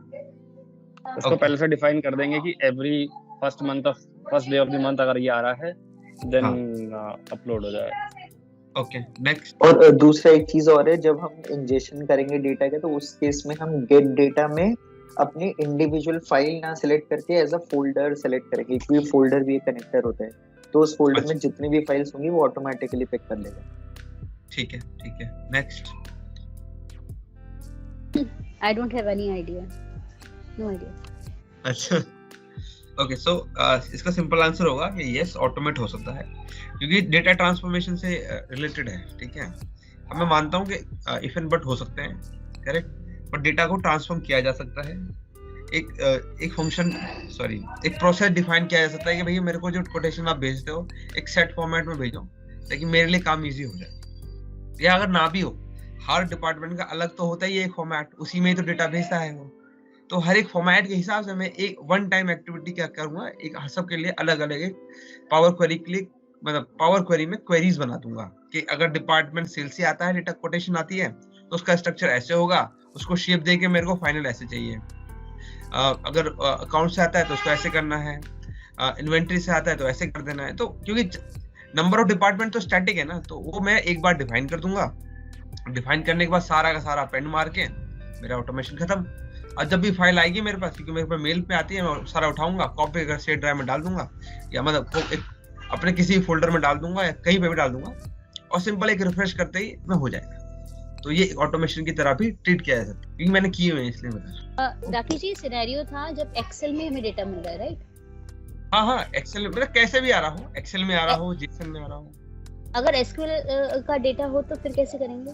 फिर तो ऑलरेडी में तो काम तो और आसान हो गया। एसक्यूएल में अगर पढ़ा है तो ऑब्वियस सी बात है, स्ट्रक्चर्ड होगा, कुछ मेहनत ही नहीं करनी उसमें, राइट? क्योंकि पूरा काम अगर हम जितने भी रिपोर्ट बनाते हैं वो ऑटोमेटिक हो जाती है ना। कैसे? आपने रिपोर्ट बना ली, अब आप उसको डिप्लॉय कर देते हो सर्वर सर्विस पे, उसके बाद शेड्यूल रिफ्रेश लगा दिया, अब आपको दोबारा जाके उस पर कोई काम करना तो ना होता है जब तक कोई मॉडिफिकेशन या मेंटेनेंस की जरूरत ना पड़े। पूरा सॉल्यूशन ऑटोमेट हुआ ना। और उसका दूसरा पॉइंट ये भी कह सकते हैं कि अगर आप पावर क्वेरी के पॉइंट ऑफ व्यू से देखें इधर, कि जो ट्रांसफॉर्मेशन आपने SQL से डेटा उठाया, उसके बाद आपने कोई ट्रांसफॉर्मेशन तो करी होंगी, भले ही वो बहुत लीस्ट लेवल की करी हो, पर करी तो थी। क्या आपको दोबारा करनी पड़ेगी? क्या नहीं करनी पड़ेगी, क्योंकि वो हो गई एक बार। जब तक बिजनेस की तरफ से नहीं आता कि भाई इसमें और चेंजेस कर दो, तब तक वो पूरा ऑटोमेट हो चुका है। आप हर एक रिफ्रेश पे वो उसी स्टेप को दोबारा दोहरा देगा। समझ नहीं आया थोड़ा बहुत। जैसे हम जैसे एसक्यूएल में हम ऑटोमेट कर सकते हैं शेड्यूल रिफ्रेश लगा के, तो एक्सेल में मेरे को एग्जैक्ट समझ नहीं आ रहा है कि इसमें शेड्यूल रिफ्रेश लगा सकते हैं या फिर नहीं। एक्सेल में अगर हम एक्सेल का डाटा ऑटोमेट करना चाहते हैं तो सवाल दोबारा। हाँ जी, जैसे एसक्यूएल में हम रिपोर्ट को कोई भी ऑटोमेट कर लेते हैं और शेड्यूल रिफ्रेश के हेल्प से, तो एक्सेल में हम कैसे मतलब शेड्यूल रिफ्रेश अप्लाई कर सकते हैं? और उसमें एक्चुअली मैंने जो किया हुआ है वो जैसे लिमिटेड डाटा सेट था और सिर्फ एक ही फाइल होगी, तो वैसे ही उसको इंपोर्ट करा और कभी ऑटोमेट नहीं करा एक्सेल को, तो उसका मेरे को एग्जैक्ट नॉलेज नहीं, आइडिया नहीं है। तो इसके कुछ बेस्ट सॉल्यूशंस ये हो सकते हैं कि आपके अगर एक्सेल एक क्योंकि स्टैटिक सोर्स है, राइट, इनएक्टिव सोर्स है, आप एक्सेल को कहीं ना कहीं होस्ट कर दो। पहला होस्टिंग आप कर सकते हो या तो किसी वन ड्राइव में, शेयर पॉइंट में डाल दो, ठीक है? वहां से पावर बीआई खुद ही उठा लिया करेगा टाइम टू टाइम जो डेटा चेंज होता होगा। मतलब एक फ्रीक्वेंसी होगी, बिजनेस को डेटा डालना है, राइट, या तो किसी शेयर ड्राइव पर डाले या शेयर पॉइंट पर डाले या फिर शेयर पॉइंट पर डाले, उसको वहाँ पे अपडेट करना है। पावर बीआई में आप फ्रीक्वेंसी लगा दो कि कब कब आपको डेटा चाहिए, वो वहां से डालेगा। एक सोल्यूशन तो ये हो गया। दूसरा एक सोल्यूशन हो गया कि नेटवर्क ड्राइव ले लो आप। नेटवर्क ड्राइव में एक कॉमन रिपोजिटरी बना दो, फोल्डर बना दो, वहां पे आपका बिजनेस अपडेट कर दिया करेगा, पावर बीआई वहां से पुल कर देगा, गेटवे की मदद से पुल कर लेगा। ये दो तरीके होते हैं। और गेटवे हमें इंस्टॉल करना पड़ेगा और वो भी कनेक्शन क्रिएट करने पड़ेंगे। हाँ, कनेक्शन, हाँ, ये दो तो जरूरत पड़ेगी। वैसे गेटवे तो अगर आपका पूरा बीआई सॉल्यूशन ऑलरेडी एस्टैब्लिश्ड है तो गेटवे भी होगा आपके पास, पर एक कंपल्सरी रिक्वायरमेंट नहीं होती कि गेटवे होगा ही होगा। कुछ सिनेरियोस ऐसे भी होते हैं जहाँ गेटवे की जरूरत नहीं होती, वो मैं उसकी डिटेल भी बताऊंगा।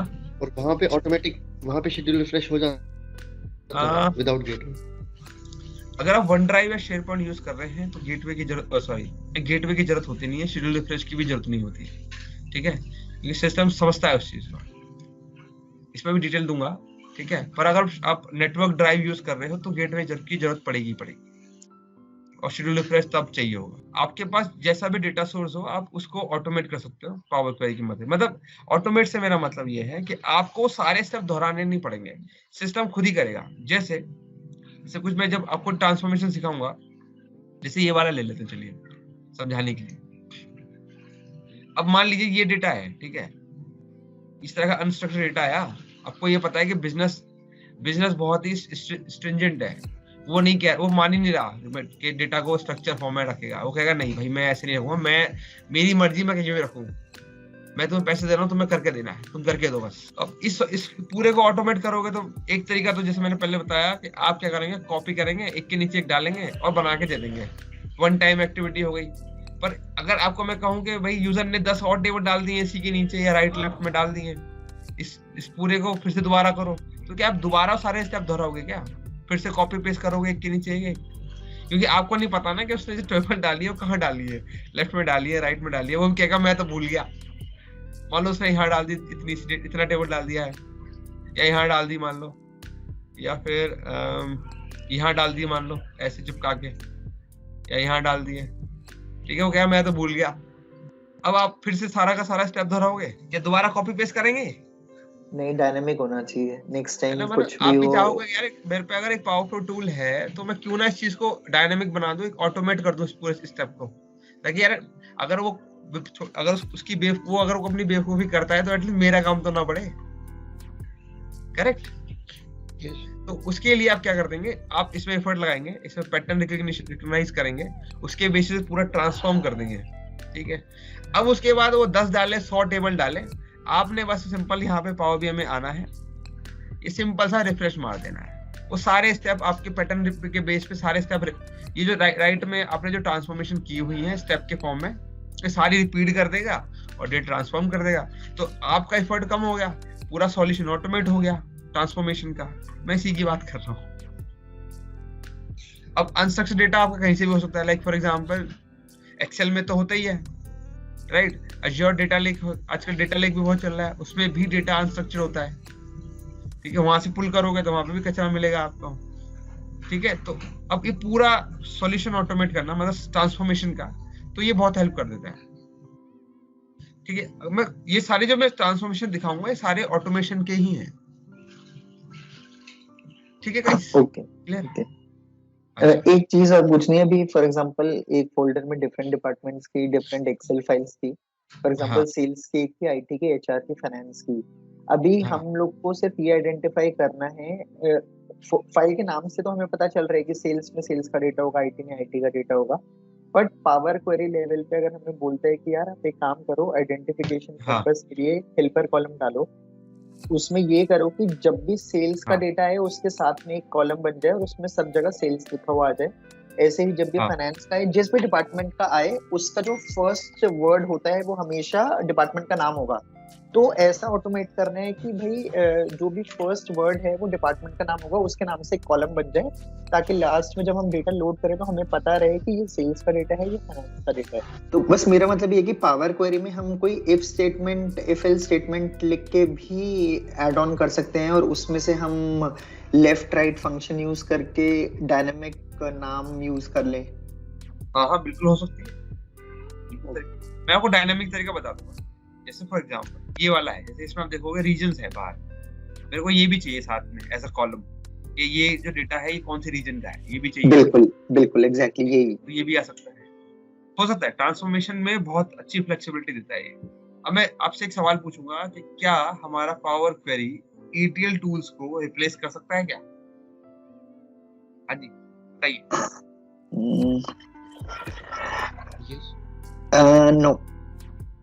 नो का मैं रीजन बता देता हूँ, क्योंकि ETL का बेसिक पर्पस होता है सोर्स सिस्टम से डेटा उठाना, उस पर ट्रांसफॉर्मेशन करके उसको OLAP सिस्टम्स में डंप करना। सो फॉर एग्जांपल OLTP से निकाल के ट्रांसफॉर्मेशन करके OLAP सिस्टम्स में डंप करना, और उस पे फिर मेटा आगे फर्दर डेटा मार्ट बनता है और फिर हम उसको कंज्यूम करते हैं।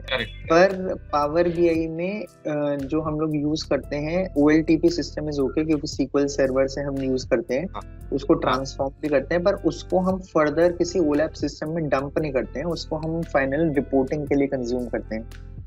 तो आई गेस इसीलिए तो अगर आप OLAP का एग्जांपल ले रहे हैं तो आपका OLAP की जरूरत क्या है, जब आप पूरा मॉडल में डाल सकते हो पावर बीआई के।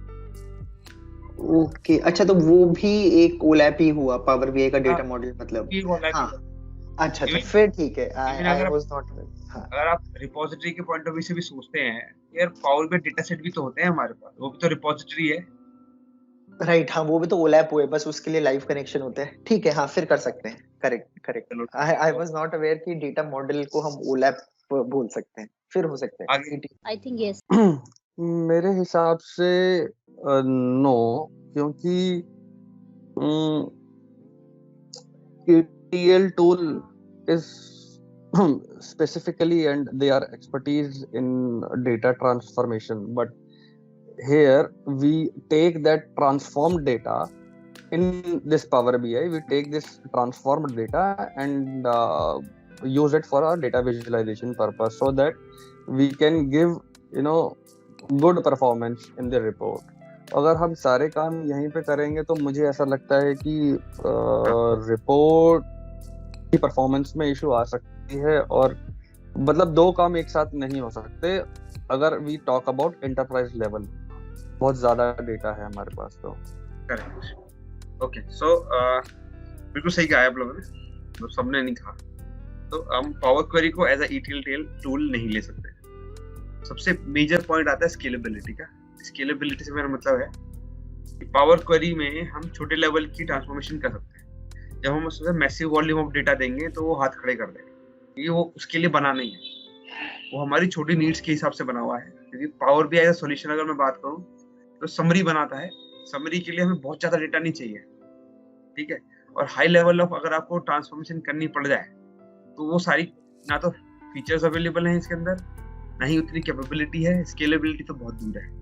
हाँ, इसको हम रिप्लेस इसलिए भी नहीं कर सकते क्योंकि पावर बीआई में ये एज अ एड ऑन है, ये कोई एग्जिस्टिंग टूल नहीं है, ठीक है। इवन पावर क्वेरी आप SSIS में भी देखते हैं, ये आपका Azure डेटा फैक्ट्री में भी इसका एक ऑप्शन अवेलेबल है, डेटा ब्रिक्स में भी अवेलेबल है, वहाँ पे भी ये एज अ एड ऑन काम करता है।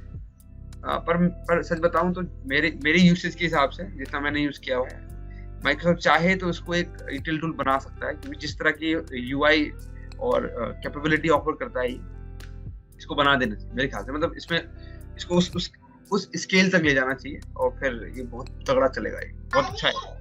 So actually, if you know, because I think you had already also used Tableau. So Tableau, uses like Tableau prep for Yes. data modification and transformation. But I have many of the people who are good in Tableau. They also don't use it. So they prefer Alteryx, right? Because it is better used in Tableau ecosystem. So they people also use Alteryx as an ETL tool, but they don't use Tableau. So straight away they go to either Alteryx or go to SQL for data prep and transformation. So वही है जैसा आपने कहा, it's an add-on feature from Microsoft. हाँ, बिल्कुल। क्योंकि Microsoft के अगर आप देखेंगे ETL टूल्स के ना, माइक्रोसॉफ्ट के पास SSIS है, डेटा फैक्ट्री है, तो अगर यार पावर क्वेरी को ही अगर वो इतनी पावर दे देगा तो इसको तो 2 टूल बंद करने पड़ जाएंगे। Correct. अपना business visualisation and reporting tool. हाँ, ठीक है। तो सिर्फ पावर बीआई में उन्होंने इसको एज एड ऑन दिया है ताकि आप थोड़ा सा टेस्ट कर सके ETL का भी, क्योंकि माइक्रोसॉफ्ट ने पूरा पावर बीआई का एनवायरनमेंट बनाया है हर तरह के यूजर्स के लिए, छोटे और बड़े दोनों यूजर्स के लिए। क्योंकि अगर आप छोटे यूजर्स की बात करें जिनका बिजनेस बहुत छोटा है, वो ETL टूल्स नहीं रखते अपने पास, उनकी रिपोर्टिंग होती है लाइट, तो उनको एक ETL टूल चाहिए जो उनकी लाइट रिपोर्टिंग को हैंडल कर सके। तो उन्होंने पावर बीआई के अंदर इसको डाल दिया है ताकि इस छोटे ऑर्गेनाइजेशन उसको अवेल कर सके। बड़ी ऑर्गेनाइजेशंस के पास हैवी टूल्स होते हैं, लाइक ऑल्टेक्स जैसे एग्जांपल बताया आपने, टैलेंट हो गया आपका, तो इन तरह के सॉफ्टवेयर का यूज करके अपनी ETL को कर लेते हैं, लार्ज ऑर्गेनाइजेशंस कर लेती हैं, सफाई कर लेती हैं, और उसके बाद रिपोर्टिंग के लिए उसी पावर बीआई को यूज कर लेती हैं या दूसरे टूल को यूज कर लेती हैं। तो सिंपल आंसर है कि नहीं जी, ये रिप्लेस नहीं कर सकता। लास्ट पॉइंट है यहाँ पे, does this require coding knowledge? आप अपने एक्सपीरियंस से बताइए कि क्या इसके लिए कोडिंग नॉलेज की जरूरत है? कोडिंग एज इन प्रोग्रामिंग, मतलब कॉम्बिनेशन जो भी आपको समझ में आता है। ठीक है। तो yes, combination of programming plus logic is required, क्योंकि while writing DAX we should know कौन सा फंक्शन क्या करता है and then उससे आउटपुट क्या एक्सपेक्टेड है। So just for example, if statement ये, if statement में क्या arguments पास करने हैं। DAX और M लैंग्वेज को मिक्स मत करिए, दोनों अलग अलग चीजें हैं, दोनों में कोई रिलेशन नहीं है, दोनों अलग अलग है। पावर क्वेरी, M क्वेरी ये एक ही चीजें हैं, M लैंग्वेज एक ही चीजें हैं। आप M को DAX से कंपेयर ना करें, बहुत अलग अलग, कोई रिलेशनशिप नहीं है। ठीक है। तो इसका आंसर फिर मैं रिवाइज करके ये बताऊंगा कि हाँ, कोडिंग की तब भी जरूरत है क्योंकि पावर क्वेरी में जो पावर क्वेरी का UI है वो मोस्टली ड्रैग एंड ड्रॉप है, उसके पीछे एक बैकएंड पे कोडिंग चलती है विच वो हमें नहीं पता। बट अगर मैं M क्वेरी की बात करूं, उसमें कुछ ट्रांसफॉर्मेशंस ऐसे हैं जो हम पावर क्वेरी एडिटर के बेसिस पे नहीं कर सकते, तो उसके लिए हमें M क्वेरी में कोड ट्वीक करना ही पड़ेगा, तो उसके लिए कोडिंग की रिक्वायर्ड है। तो मुझे लगता नहीं है कि इसमें कोडिंग रिक्वायर्ड की बहुत हार्डकोर नॉलेज आपको होना चाहिए, बिकॉज आपने थोड़ी देर पहले जो हमें कुछ एग्जांपल्स बताए थे M क्वेरी के, उसमें साफ साफ लिखा हुआ था कि let in removed column. So it is, वो इंग्लिश भाषा में बता रहा है कि ये रिमूव्ड कॉलम्स हैं, राइट, ये आपका database equal to this database. So I think it is not very easy, but someone who is using Excel earlier or Tableau or any BI tool, तो उसको समझ में आ जाएगा। We should have a normal knowledge of Excel and normal like coding, so the person can like understand M query. Or if I talk about in advanced, so For that I don't have any experience. Okay. So as per me, like yes, logical thinking is required, but if I compare it with DEX, so yes, it is little harder than the DEX queries which we run in Power BI. तो उसके लिए थोड़ा सा जैसी complex होती है M query तो थोड़ा टफ हो जाता है उसको समझना, अगर आपको थोड़ा कोडिंग नहीं आती। जब सिखाएंगे तो आपको इजी लगेगी। ओके। मतलब सब मेरी स्टार्टिंग जब हुई थी पावर बीआई में तो सबसे पहले मैंने एम ही सीखी है, डेक्स में बाद में घुसा था। ओके, सो इसका आंसर होगा मतलब टू सम एक्सटेंट अगर आप स्टार्ट कर रहे हैं, मोस्ट नंबर टाइम आप पावर क्वेरी अगर आप यूज करते हो, राइट, सो कोडिंग नॉलेज की बिल्कुल जरूरत नहीं है। और मेनली हम एम क्वेरी को डाटा इंपोर्ट करने के लिए और डाटा ट्रांसफॉर्म करने के लिए यूज करते हैं। यस बिल्कुल आप इसका इस्तेमाल करके डेटा कनेक्टर्स भी बना सकते हैं। डाटा कनेक्टर्स मींस जो गेट डेटा के अंदर हम लोग यूज करते हैं ना कनेक्टर्स, डेटा इंजेस्ट करने के लिए, वो कनेक्टर्स। बट राकेश, अगर हम मान लो एक डेटा कनेक्टर बनाते भी हैं तो वो डेटा कनेक्टर किसी डेटा सोर्स को हिट करेगा और उससे डेटा रिक्वेस्ट करेगा, राइट? तो वो डेटा कनेक्टर उस डेटा सोर्स के लिए भी तो एप्लीकेबल होना चाहिए, मतलब उसको भी वो एक्सेप्टेबल होना चाहिए। जैसे अभी हमारा वो डेटा है वो टू एंड फ्रो है, यहाँ से वो रिक्वेस्ट भेजते हैं, वहां से वो रिक्वेस्ट को एक्सेप्ट करता है। तो हम तो अपना डेटा कनेक्टर बना लेंगे, बट जिस सोर्स के लिए कनेक्टर बना रहे हैं वो वहां पर ही अगर उसको एक्सेप्ट नहीं करेगा तो कोई फायदा नहीं है उस कनेक्टर का, राइट? डेटा ही नहीं मिलेगा हमें। बिल्कुल ये बिल्कुल सही एग्जांपल दिया आपने। ये कल आपके वाले क्वेश्चन का जवाब है कि मैकबुक में आप पावर बीआई क्यों नहीं ला सकते। यही इसका आंसर था। ओके, ठीक है, मतलब दोनों साइड की हैंड्स मिलने चाहिए तब जाके काम हो पाता है। अब जैसे मैंने बताया कि जब माइक्रोसॉफ्ट बनाता है पूरा, लाइक कोई कैरेक्टर बनाता है तो एम लैंग्वेज का यूज करके बनाता है, ठीक है, बैकग्राउंड में उसका एम लैंग्वेज ही होता है, ठीक है, क्योंकि वो डेटा सोर्स को से कम्युनिकेट करना, उसकी नेटिव लैंग्वेज में डेटा अपनी रिक्वेस्ट को ट्रांसलेट करने में हेल्प करता है, ठीक है। पर यस, ये बिल्कुल सही है कि जब तक सोर्स अपनी तरफ से एक्सेप्टेंस नहीं देगा, रिस्पॉन्ड ही नहीं करेगा, तब तक डेटा कनेक्ट का कोई फायदा नहीं। तो इसीलिए जब डेटा कनेक्टर बनते हैं तो सोर्स भी रिस्पॉन्ड करे, उसके लिए माइक्रोसॉफ्ट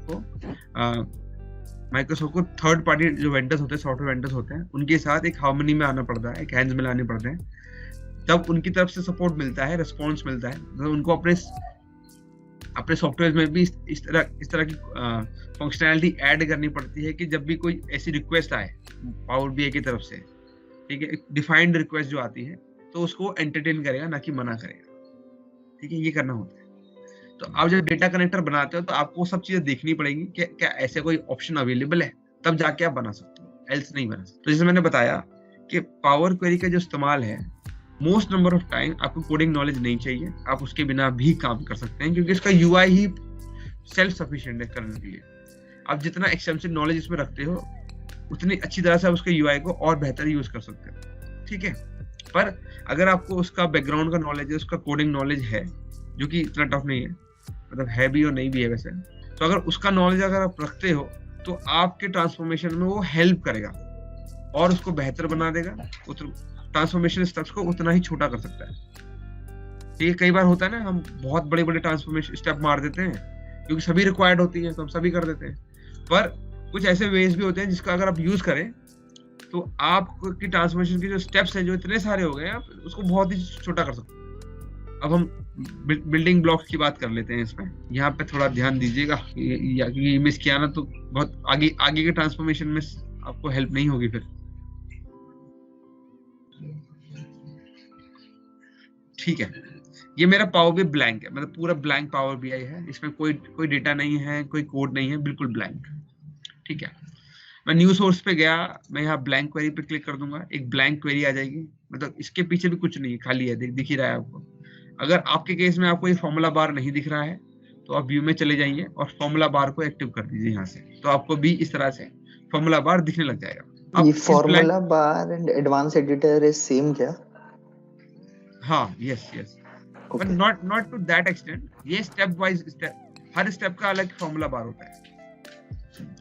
जो आप यहाँ देख रहे हो, जो यहाँ पे आप लैंग्वेज देखोगे वही आपका एम लैंग्वेज है, वो पूरी लेंथ में आपको एडवांस एडिटर में दिखता है। ओके, आगे चलते हैं। क्वेरी 1 है मेरी, ब्लैंक क्वेरी है ये।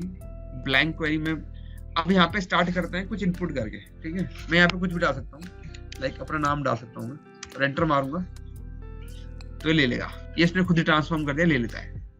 या सीधे से मैं यहाँ पे आके क्या है ये, हाँ इन्वर्टेड क्वेश्चन डाल के थोड़ा शैतानी करता है। तो देखिए मेरा नाम आ गया, आसान है, इतना तो बहुत आसान है। ये है हुई ब्लैंक क्वेरी। अब इसके कुछ बिल्डिंग ब्लॉक्स की बात करते हैं। एंटरिंग अ वैल्यू देख लिया हमने, क्रिएटिंग अ लिस्ट और टेक्स्ट। टेक्स्ट हमने देख लिया, लिस्ट दिखा देता हूँ आपको, ठीक है। ओके, अगर आपको यहाँ पे लिस्ट बनानी है, मैं दोबारा बोलता हूँ, यहाँ पे जो मैं दिखाऊंगा उसको डेक्स से कंपेयर मत करना, दोनों अलग अलग चीजें हैं। अब मैं एक इक्वल टू डालूंगा यहाँ पे, क्योंकि मैं लिस्ट बना रहा हूँ, तो लिस्ट बनाने के लिए आई नीड एक सिंबल चाहिए होता है, दैट इज कर्ली ब्रेसेस। ये कर्ली ब्रेसेस मुझे बताता है कि इसके अंदर जो मैं इनपुट कर रहा हूँ दैट इज अ लिस्ट। जैसे मैंने डाला 1, 2, 3, नहीं कर रहा है, 1, 2, 3, ये देखिए ये लिस्ट बन गई, इसकी लिस्ट ऑफ वैल्यूज हो गई। अब मैं कहता हूँ कि यार वैल्यू तो ठीक है, मेरे को 1 से लेकर 100 तक की नंबर्स चाहिए, तो इतना बड़ा थोड़ा लिखूंगा मैं। तो हम क्या करते हैं, 1 लिखते हैं पहले, उसके बाद डबल डॉट डालेंगे और 100 लिख देंगे यहाँ पे बस, और एंटर मार देंगे। तो 1 से लेकर 100 तक के नंबर्स आ जाएंगे हमारे पास, इंक्रीमेंट होंगे बाय 1। ओके ठीक है। ये इंक्रीमेंट बाय डिफॉल्ट 1 का ही लेता है, और अगर इसका इंक्रीमेंट मुझे चेंज करना है तो नहीं, तो उसके लिए तो आपके पास यहाँ है इंडेक्स कॉलम है, उसको यूज करें। अच्छा ओके गाइस इतना क्लियर हो गया? ओके, एक चीज और तो ये लिस्ट जो अब आई है ये टेबल फॉर्म में सेव होगी, राइट? नहीं। ओके, अभी आपको लिस्ट दिख रही है ना, टेबल नहीं है ये। Don't confuse list with table, अलग अलग चीजें होती है। इसे हम लिस्ट ऑफ वैल्यूज कहते हैं। एक लिस्ट के अंदर, अगर लिस्ट की डेफिनेशन बताऊं, लिस्ट के अंदर रिकॉर्ड आपके रॉस तो होते हैं, पर इसके अंदर कॉलम्स एक ही होता है। बस लिस्ट आपके पास कभी भी मल्टीपल कॉलम की लिस्ट नहीं होती कभी भी। अगर मल्टीपल कॉलम आ जाए तो वो टेबल कही जाएगी, ना कि लिस्ट। ठीक है। मेनली लिस्ट हम किस पर्पस के लिए यूज करते हैं? अच्छा वो भी बताऊंगा। पावर बीआई में लिस्ट का बहुत यूज है, मतलब आप कई जगह देखते हो। मैं छोटा सा एग्जांपल दिखा देता हूँ। ये देखिए यहाँ पे भी ये यूज कर रहा है। ये देखिए कर्ली ब्रेसेस बना दी सर, ये देखो कर्ली ब्रेसेस यहाँ आ गया, फिर आप देखोगे यहाँ पे भी आ गया। आप ये लिस्ट यूज कर रहा है यहाँ पे, लिस्ट ऑफ कॉलम नेम्स। तो लिस्ट ऑफ कॉलम नेम्स आ गए यहाँ पे। अब तो ये नहीं समझ नहीं आया। नहीं मैं बस इतना बता रहा हूँ कि यूसेज अभी मत देखो, उसकी जगह पे बस मैं ये बता रहा हूँ कि पावर बीआई मतलब पावर क्वेरी बैकग्राउंड में कई जगहों पे इस लिस्ट ऑफ वैल्यूज को यूज करता है। तो अगर आपको बाय चांस कोई कोड में मॉडिफिकेशन करनी है, जहां पे एज पर द कोड वो कहता है कि supply me list of values. अगर आपको लिस्ट बनाना ही नहीं आता तो आप सप्लाई कैसे करोगे? तो हमने लिस्ट बना ली, ये लिस्ट बनाई हमने नेम्स नंबर्स की। अब हम कैटेगरीज की बना लेते हैं। फॉर एग्जांपल हम बना लेते हैं राकेश और राजू, ठीक है। तो अभी नाम की भी बन गई लिस्ट, पर नाम में कोई इंक्रीमेंटल का तरीका तो होता नहीं है, तो ये इंक्रीमेंट में करा नहीं सकते हैं। तो फर्स्ट बिल्डिंग ब्लॉक, हाँ जी राकेश सर, लिस्ट को भी तो हम टेबल बोल सकते हैं ना, क्योंकि टेबल में भी तो सिर्फ एक कॉलम हो सकता है। नहीं, as per power query list and tables are different. Okay ठीक है। वो और अगर वो इसको लिस्ट और टेबल को अगर एक ही मानेगा तो आपको ट्रांसफॉर्मेशन करने में दिक्कत होगी। जब हम इसको क्लोज एंड अप्लाई करेंगे बाय चांस होम पे जाके, हाँ। और जब ये लोड होगी ब्लैंक क्वेरी, तो ये लिस्ट के फॉर्म में लोड होगी, ना कि टेबल के फॉर्म में। नहीं, लोड तो टेबल ही होगी, क्योंकि मॉडल में लिस्ट नहीं होती है, मॉडल में टेबल होती है। बिल्कुल। अगर मैं दिखा देता हूँ, ये देखिए वहां तो सिर्फ टेबल ही ले जाएगा ये, ठीक है। यहाँ पे आ गए, इस पे चले गए, ये देखो टेबल ही आई यहाँ पे फिर भी, ठीक है। ये जो मैं जूम कर रहा हूँ ना, ये पावर क्वेरी में नहीं लेता सपोर्ट, नहीं तो मैं वहां पे भी दिखाता। कोशिश में पहले कर चुका हूँ, आज जूम नहीं लेने देता मेरे को, मतलब करने नहीं देता, नहीं तो मैं करता जरूर। ठीक है जी, इतना क्लियर हो गया आपको? राकेश सर एक लास्ट सवाल, अगर मान लो अकेरो इंक्रीमेंट नहीं लेगा लेकिन मान लो बहुत सारे राकेश हैं, एक क्लास में 15 राकेश हैं, तो क्या 15 बार राकेश नहीं है? नहीं या उसका भी नहीं, मैं ये जो तरीका बता रहा हूँ ये इसके थ्रू आपको डेटा एंटर नहीं करना है। अच्छा। अगर आपको तरीका पता है, अगर आपको ये तरीका पता है तो आप अपने कस्टम सिनेरियोज में इसको यूज कर सकते हो। जैसे कि ठीक है। जैसे कि छोटे से एम कोड में इसका एक छोटा सा एग्जांपल आया कि यहाँ पे इसे कॉलम के नेम चाहिए, ठीक है। अगर आपके पास एक टेबल आपने उठाई जिसमें आपके पास 1000 कॉलम है, अब आपको बस कॉलम के नाम तो पता है, उसके केस पता है, सब पता है, और आपको एम कोड लिखना आता है, तो आप कॉलम को ढूंढ के सेलेक्ट करने से अच्छा है डायरेक्टली आप अपना कोड लिख दो और रन कर दो उसको, राइट। हाँ, सेलेक्ट करने से अगर 5 कॉलम आपको लिखने हैं तो 5 को याद करके और बना दिया, ठीक है। पर वो ऐसे ही बनाना पड़ेगा हमें, फिर ये लिखना पड़ेगा removed other columns equal to this and this, ये पूरा लिखना पड़ेगा rather than ये एक करली ब्रेसेस दे दी और वो बन गया, क्या मतलब, ये पूरा लिखना पड़ेगा। ये तो लिखना ही पड़ेगा, ये लिस्ट की बात है तो लिस्ट तो ऐसी देनी पड़ेगी। नहीं तो इसमें अगर repeat value for example Rakesh में एक बार और लिखो तो वो राकेश एक और बार 4th नंबर पे आएगा, या वो ऑटोमेटिकली डुप्लीकेट वैल्यूज को रिमूव कर देती है लिस्ट? ये लिए ओह सॉरी मेरी गलती, कॉमा तो दिया ही नहीं, ठीक है। नहीं राकेश के साथ आपने कॉमा डाल दिया तो इस वजह से वो राकेश को दूसरा ट्रीट कर रहा है। ले लेगा सर, ले ले, मना नहीं करेंगे, तो ये यहाँ पे ये सब चीजें चेक नहीं कर रहा है, डुप्लीकेसी है, ब्लैंक है, ये कुछ नहीं चेक करता, आप जो दोगे वो ले ले। यहाँ पे आप नंबर भी दे सकते हो, ले ओके। डेटा टाइप वगैरह जैसा कोई भी वो भी नहीं है, ठीक है। ओके, तो हमने सबसे, अब इसके बाद मैं रिकॉर्ड की बात, रिकॉर्ड जब आपको देना है तो हम उसके लिए हमें स्क्वायर ब्रैकेट चाहिए। अब रिकॉर्ड बिना हेडर के तो होता नहीं, हेडर तो चाहिए होता है रिकॉर्ड में, तो हमने नाम दिया उसका नेम इन्वर्टेड कोटेशंस और लिख दिया राकेश। ये मेरा रिकॉर्ड बन गया, रिकॉर्ड 1। इस रिकॉर्ड में फर्दर चले जाता हूँ, एज ले लेते हैं, चलिए 25 ले लेते हैं, एज 25 हो गई। इसमें हम एक और एडिशन कर देते हैं, सैलरी ले लेते हैं, चलिए ले लिया हमने 25,000, ये भी आ गया। इसे कॉलम मत समझिएगा, ये रिकॉर्ड है, ठीक है, कॉलम नहीं है। इसकी ये रिप्रेजेंटेशन भी देखेंगे तो लेफ्ट में आ रही सारी चीजें और नाम राइट में आ रही। ये हो गया रिकॉर्ड। रिकॉर्ड को आप लिस्ट में कन्वर्ट कर सकते हैं कर्ली ब्रेसेस लगा के, टू लिस्ट। हाँ, तो ये हो गया लिस्ट ऑफ रिकॉर्ड बन जाएगा। ये क्या बन जाएगा? List of record. ये आ गई लिस्ट ऑफ रिकॉर्ड। ये लिस्ट हो गई, लिस्ट के अंदर ये रिकॉर्ड आ गए, तो लिस्ट ऑफ रिकॉर्ड बन गया। अब इस कॉम्बिनेशन से अब आपने बनाना है टेबल, तो उसके लिए फंक्शन होता है टेबल डॉट फ्रॉम रिकॉर्ड्स। इसको फिलहाल के लिए हटा देते हैं, हमने ब्रैकेट ओपन कर लिया। अब ये क्या मांग रहा है? रिकॉर्ड्स एज डाल दिया, उठा लिया, तो बन गई हमारे पे टेबल। ओके सर, अगर रिकॉर्ड से लेके आना है तो टेबल डॉट फ्रॉम रिकॉर्ड्स, अगर टेबल हमें लिस्ट से लेके आनी है तो डॉट फ्रॉम लिस्ट होगा। हाँ बिल्कुल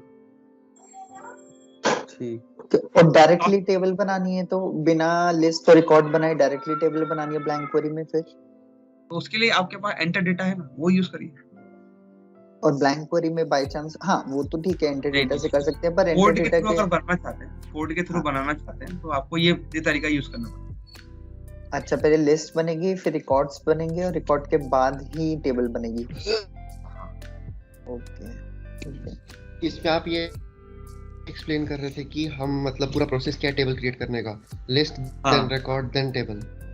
मैं आपको हायरार्की बता रहा था, हायरार्की बता रहा था, हमें इसकी इसमें बता रहा था हायरार्की में बिल्डिंग ब्लॉक्स में बताया था कि लीस्ट लेवल पे आता है, डेटा आप डालते हैं, कोई भी टेक्स्ट डाल दिया, नंबर डाल दिया तो उसको ले लेता है वो। उसके बाद आपकी लिस्ट आती है, लिस्ट ऑफ वैल्यूज हो गई। उसके बाद आपका रिकॉर्ड आता है, रिकॉर्ड के बाद टेबल आता है। तो एक एक स्टेप में मैंने ये बताया। तो पहले बिल्डिंग ब्लॉक्स, फिर आपका लिस्ट, फिर रिकॉर्ड और फिर टेबल। नहीं अरे बिल्डिंग ब्लॉक के ब्लॉक्स के अंदर ये सब चीजें पार्ट है। ओके, बिल्डिंग ब्लॉक्स के अंदर ये सब चीजें आती हैं। हेडिंग है बिल्डिंग ब्लॉक, बेसिकली हायरार्की, ठीक है, हायरार्की, ठीक है, सॉरी बिल्डिंग ब्लॉक तो मैंने नाम दिया है। So this is the hierarchy of building block, list then record then table. जैसे आप एक्सेल की अगर बात करें, छोटे से एग्जांपल से चलते हैं। अगर किसी को एक्सेल सिखाना है तो आप ये भी तो बताओगे कि ये सेल, इसको सेल कहते हैं, इसको रेंज कहते हैं, राइट? ऐसे बोलते हो ना, वैल्यू ऐसे एंटर करी जाती है, नंबर ऐसे एंटर करे जाते हैं, तो ये सब चीज बताते हो। कोई हमसे पूछेगा भाई बिल्डिंग ब्लॉक क्या होता है, तो हम ये बता सकते हैं बिल्डिंग ब्लॉक को ये कहते हैं बेसिकली हायरार्की ऑफ। मेरे एक्सपीरियंस में बताता हूँ, मैंने जितने इंटरव्यू दिए हैं, कोई इतना नहीं घुसता कोई किसी मतलब इन चीजों पे। ज्यादातर मैंने देखा है इंटरव्यू में ये क्वेश्चन आएंगे ही नहीं आपके कि कर्ली ब्रेसेस क्या कहते हैं, रिकॉर्ड कैसे बनाते हैं, ये सब नहीं आते। नहीं, अगर वो खुद ही अगर वो बोलेगा अपना इंट्रोडक्शन बता, तो हम बोल देंगे we know about building blocks, तो वो बोलेगा अच्छा बिल्डिंग ब्लॉक में क्या होता है, तो फिर हम ये बोलते क्या बोलते हैं, building block is basically a hierarchy from list to table. तो पहले लिस्ट बनता है, फिर ये बनता है, फिर ये बनता है। हाँ ठीक है, ऐसे भी बोल सकते हैं आप। और लिस्ट से बिलो कौन सा होगा, आपने कौन सा बताया? लिस्ट से पहले आता है आपका कोई भी वैल्यू, लाइक टेक्स्ट हो सकती है, नंबर हो सकता है, एनीथिंग। इसमें सेल नहीं होते हैं, सच बताऊं तो। अगर आप दोबारा दिखाऊं मैं आपको, जब मैं टेक्स्ट या वैल्यूज की बात करता हूँ, फॉर एग्जांपल मैंने 1 डाला, तो अब ये सेल नहीं है, ये क्वेरी का आउटपुट है, ठीक है? यहाँ पे सेल नहीं, अभी सेल नहीं है। सेल आएगा आपका टेबल पे या लिस्ट में या रिकॉर्ड में। अब ये होगा टेक्स्ट, एक सिंगल वैल्यू हो गई। अब लिस्ट ऑफ वैल्यू चाहिए अगर, तो क्या करूंगा मैं? Curly bracket, curly braces on करूंगा, उसमें अपनी वैल्यू डालूंगा, तो लिस्ट ऑफ वैल्यू बन गई। हाँ, इसमें एक ही वैल्यू आ रही है, मैं मानता हूँ, पर एक वैल्यू की भी तो लिस्ट हो सकती है ना। और 2 बनानी है तो 2 डाल दो, तो 2 वैल्यूज आ जाएंगी। और लिस्ट में मेरे को 2 कॉलम्स चाहिए, तो जैसे लिस्ट लिखा हुआ है, लिस्ट 1 भी चाहिए मेरे को। गलत। जैसे मैंने आपको यही बताया, लिस्ट का मतलब ऑलवेज 1 कॉलम होता है, not multiple columns. Okay, right, ठीक है। नहीं, अगर वो मल्टीपल कॉलम्स हो गया तो टेबल हो गया, टेबल कही जाएगी। ठीक है, ओके। और जैसे टेबल बनानी है तो लिस्ट के बाद रिकॉर्ड, और then we can make a table ना। नहीं, टेबल जो बनती है वो बनती है, तो मैं हायरार्की दोबारा डिफाइन कर देता हूँ। टेबल के टर्म्स में समझिए इसको, ठीक है? टेबल को क्या चाहिए? कॉलम चाहिए और रिकॉर्ड चाहिए, तब जाके वो एक टेबल बनाता है। पर अगर आप यहाँ पे भी देखेंगे, टेबल डॉट फ्रॉम रिकॉर्ड्स, इसको अगर मैं ऑन करूं तो इसके आर्गुमेंट में क्या बोल रहा है? ये रिकॉर्ड्स एज लिस्ट। इसको रिकॉर्ड दो और वो लिस्ट की फॉर्म में होनी चाहिए, तब जाके उसको कन्वर्ट करेगा टेबल में। तो मतलब पहले आपने रिकॉर्ड बनाना है, रिकॉर्ड में आपने डाल दिया नाम, डाल दिया आपने चलो राहुल ले लेते हैं, ये मेरा रिकॉर्ड बन गया। अब इसको मेरे को लिस्ट में कन्वर्ट करना पड़ेगा। कन्वर्ट करना बहुत आसान है, इस पूरे को ही कर्ली ब्रेसेस से रैप कर दो बस, तो ये बन जाएगी वो रिकॉर्ड। अब जैसे वो टेबल डॉट फ्रॉम रिकॉर्ड जो फंक्शन था, उसकी क्या रिक्वायरमेंट थी? रिकॉर्ड्स फ्रॉम लिस्ट, तो ये रिकॉर्ड्स फ्रॉम लिस्ट हो गया, सिनेरियो बन गया उसका। अब इसके बाहर मैं सीधा सा टेबल डॉट फ्रॉम रिकॉर्ड्स अगर डाल दूं, जो मेरी इस फंक्शन की रिक्वायरमेंट की मैं पूरी कर ही रहा हूँ, तो ये मेरा टेबल बना देगा। ये हो गया सिंगल कॉलम सिंगल रो की एक टेबल। गॉट इट, ठीक है। And last question, list of different lists हैं, उनसे हम टेबल बना सकते हैं? वो ऑप्शन नहीं आता शायद इसमें। लिस्ट हैं, कॉम्बिनेशन ऑफ लिस्ट्स। हाँ, हाँ, so right. So for example 10 blank queries हैं, 10 के 10 ब्लैंक क्वेरीज में हमने 10 लिस्ट बनाई हैं। उन 10 के 10 लिस्ट को मान लो हमने चेंज कर दिया रिकॉर्ड में। अभी उन 10 के 10 ब्लैंक क्वेरी को एक जगह मर्ज करके हम क्या एक टेबल बना सकते हैं? हाँ, बिल्कुल बना सकते हैं। आपके पास बहुत सारे फंक्शन होते हैं, मैं दिखाऊंगा अभी इस पे नेक्स्ट टॉपिक जो है वो यही है, लिस्ट ऑफ फंक्शंस कैसे लाएं। आपको नहीं पता होता ना कि कौन कौन से फंक्शन यूज करने होंगे। इवन सच बताऊं तो मुझे भी याद नहीं है कितने सारे फंक्शन है इसके अंदर, तो मैं मोस्टली जब भी मेरे को जरूरत पड़ती है मैं गूगल नहीं करता, उसकी जगह पे इसी विंडो पे ही मैं सारा काम कर लेता हूँ।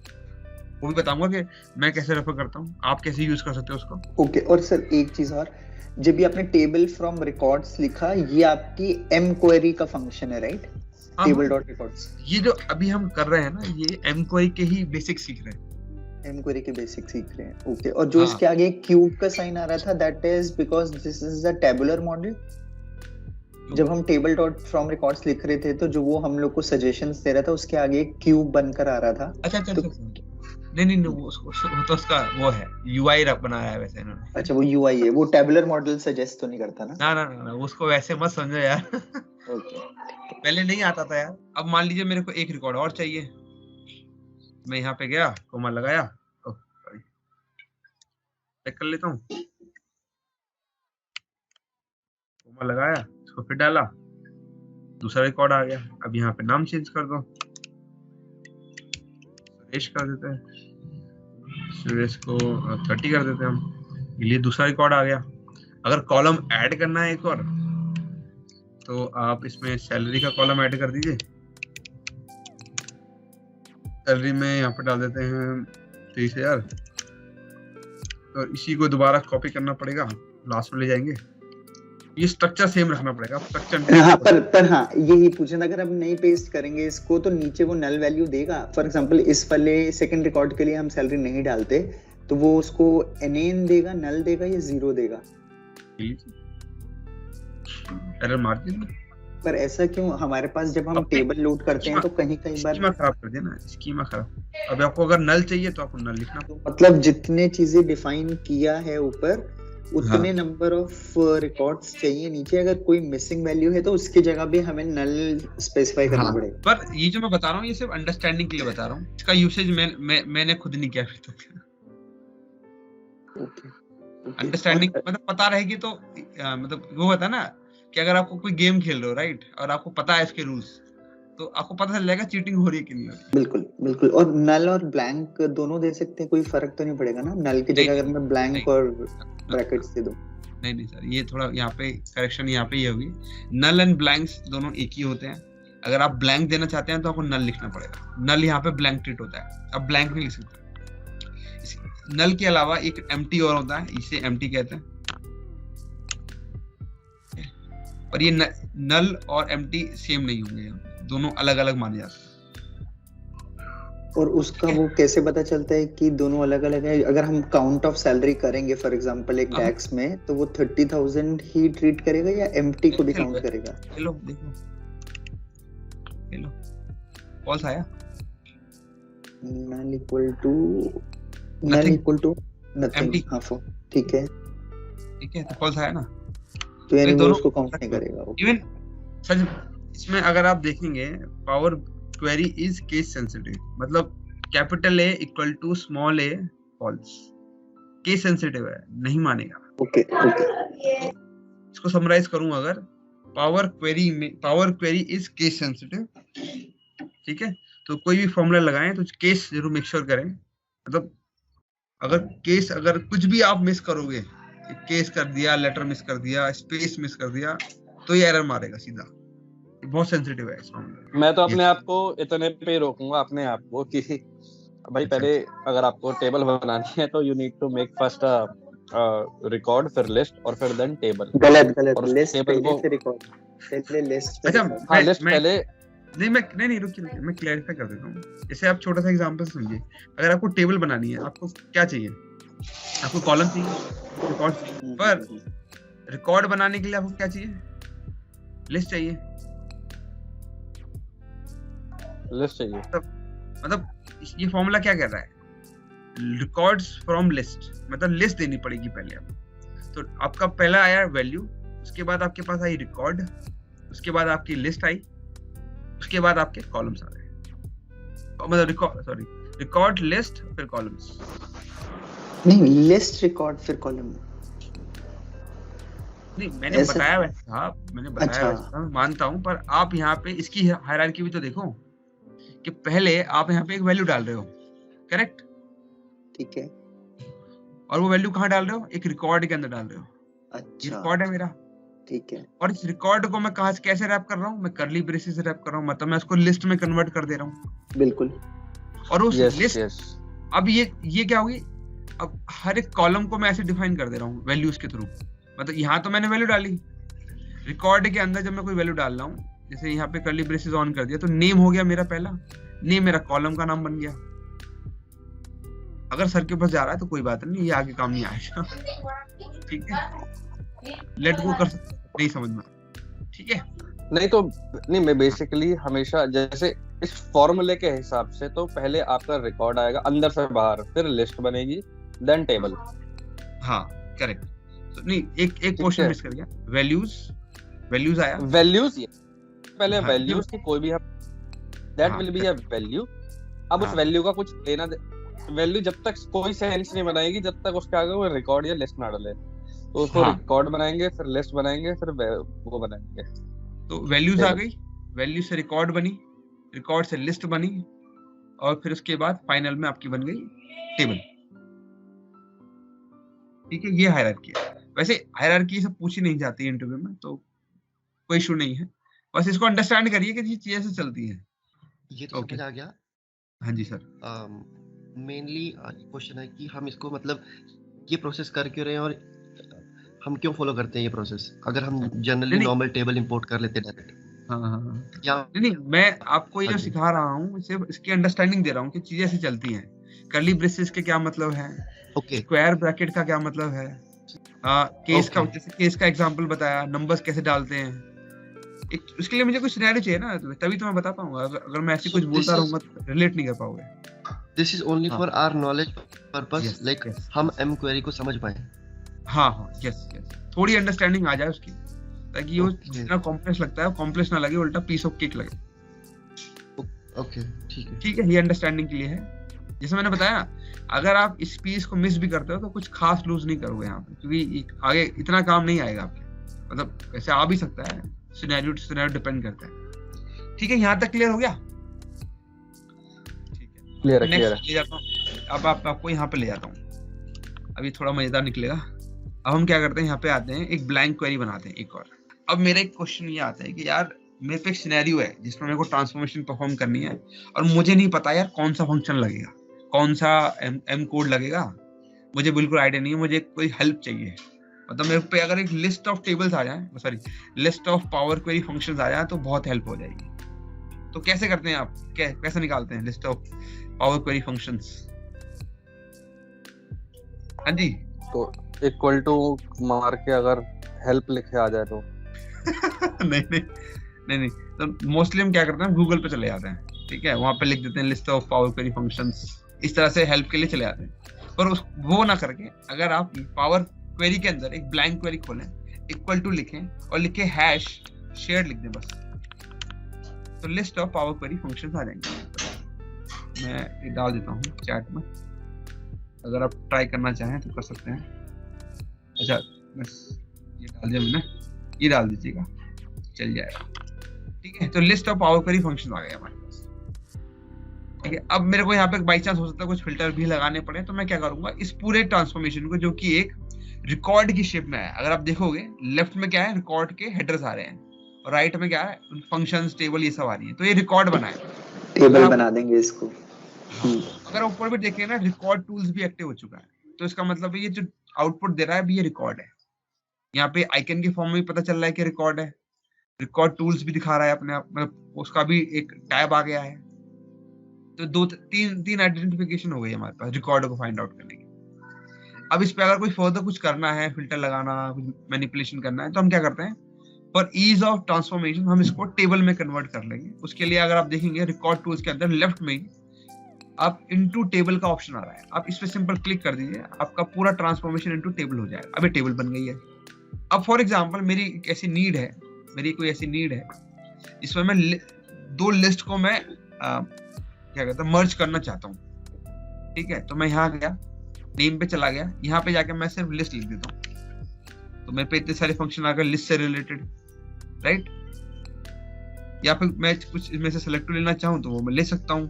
जैसे एक छोटा सा एग्जांपल, लिस्ट ऑफ डेट्स आ गई, लिस्ट डॉट काउंट आ गया, list dot contain, buffer, combine, बहुत कुछ। ठीक है, लिस्ट डॉट जनरेट आ गया, मतलब बहुत सारे फंक्शन है, कितना याद रखेंगे आप। ठीक है, अब ये लिस्ट आ गई। अब मुझे ये जानना है कि यार ये जो लिस्ट है, ये जो फंक्शन तो आ गया, ये राइट में क्या है, ये क्या करता है। तो अगर आप इस पे क्लिक कर दोगे अगर, तो इसकी पूरी डिटेलिंग आ जाएगी आपके पास। ओके जी, सॉरी पूरी डिटेलिंग आ गई आपके पास यहाँ पे, राइट। फॉर्मूले का नाम क्या है, वो क्या रिटर्न करता है, उसका एक पैरामीटर एग्जांपल, बॉटम में आ गया पूरा सैंपल। फॉर एग्जांपल हमने लिया लिस्ट डॉट काउंट, मतलब लिस्ट जो आप इसको पास करोगे उसका काउंट रिटर्न करेगा। जैसे यहाँ पे ये लिस्ट डॉट काउंट लगा, इसके अंदर हमने सैंपल पास क्या किया, एक लिस्ट पास की, लिस्ट ऑफ वैल्यूज पास करी, तो रिजल्ट में आया 3। ठीक है, इस पे भी और डिटेलिंग पाएंगे, अभी फिलहाल के लिए छोटा सा और भी दे रहा हूँ।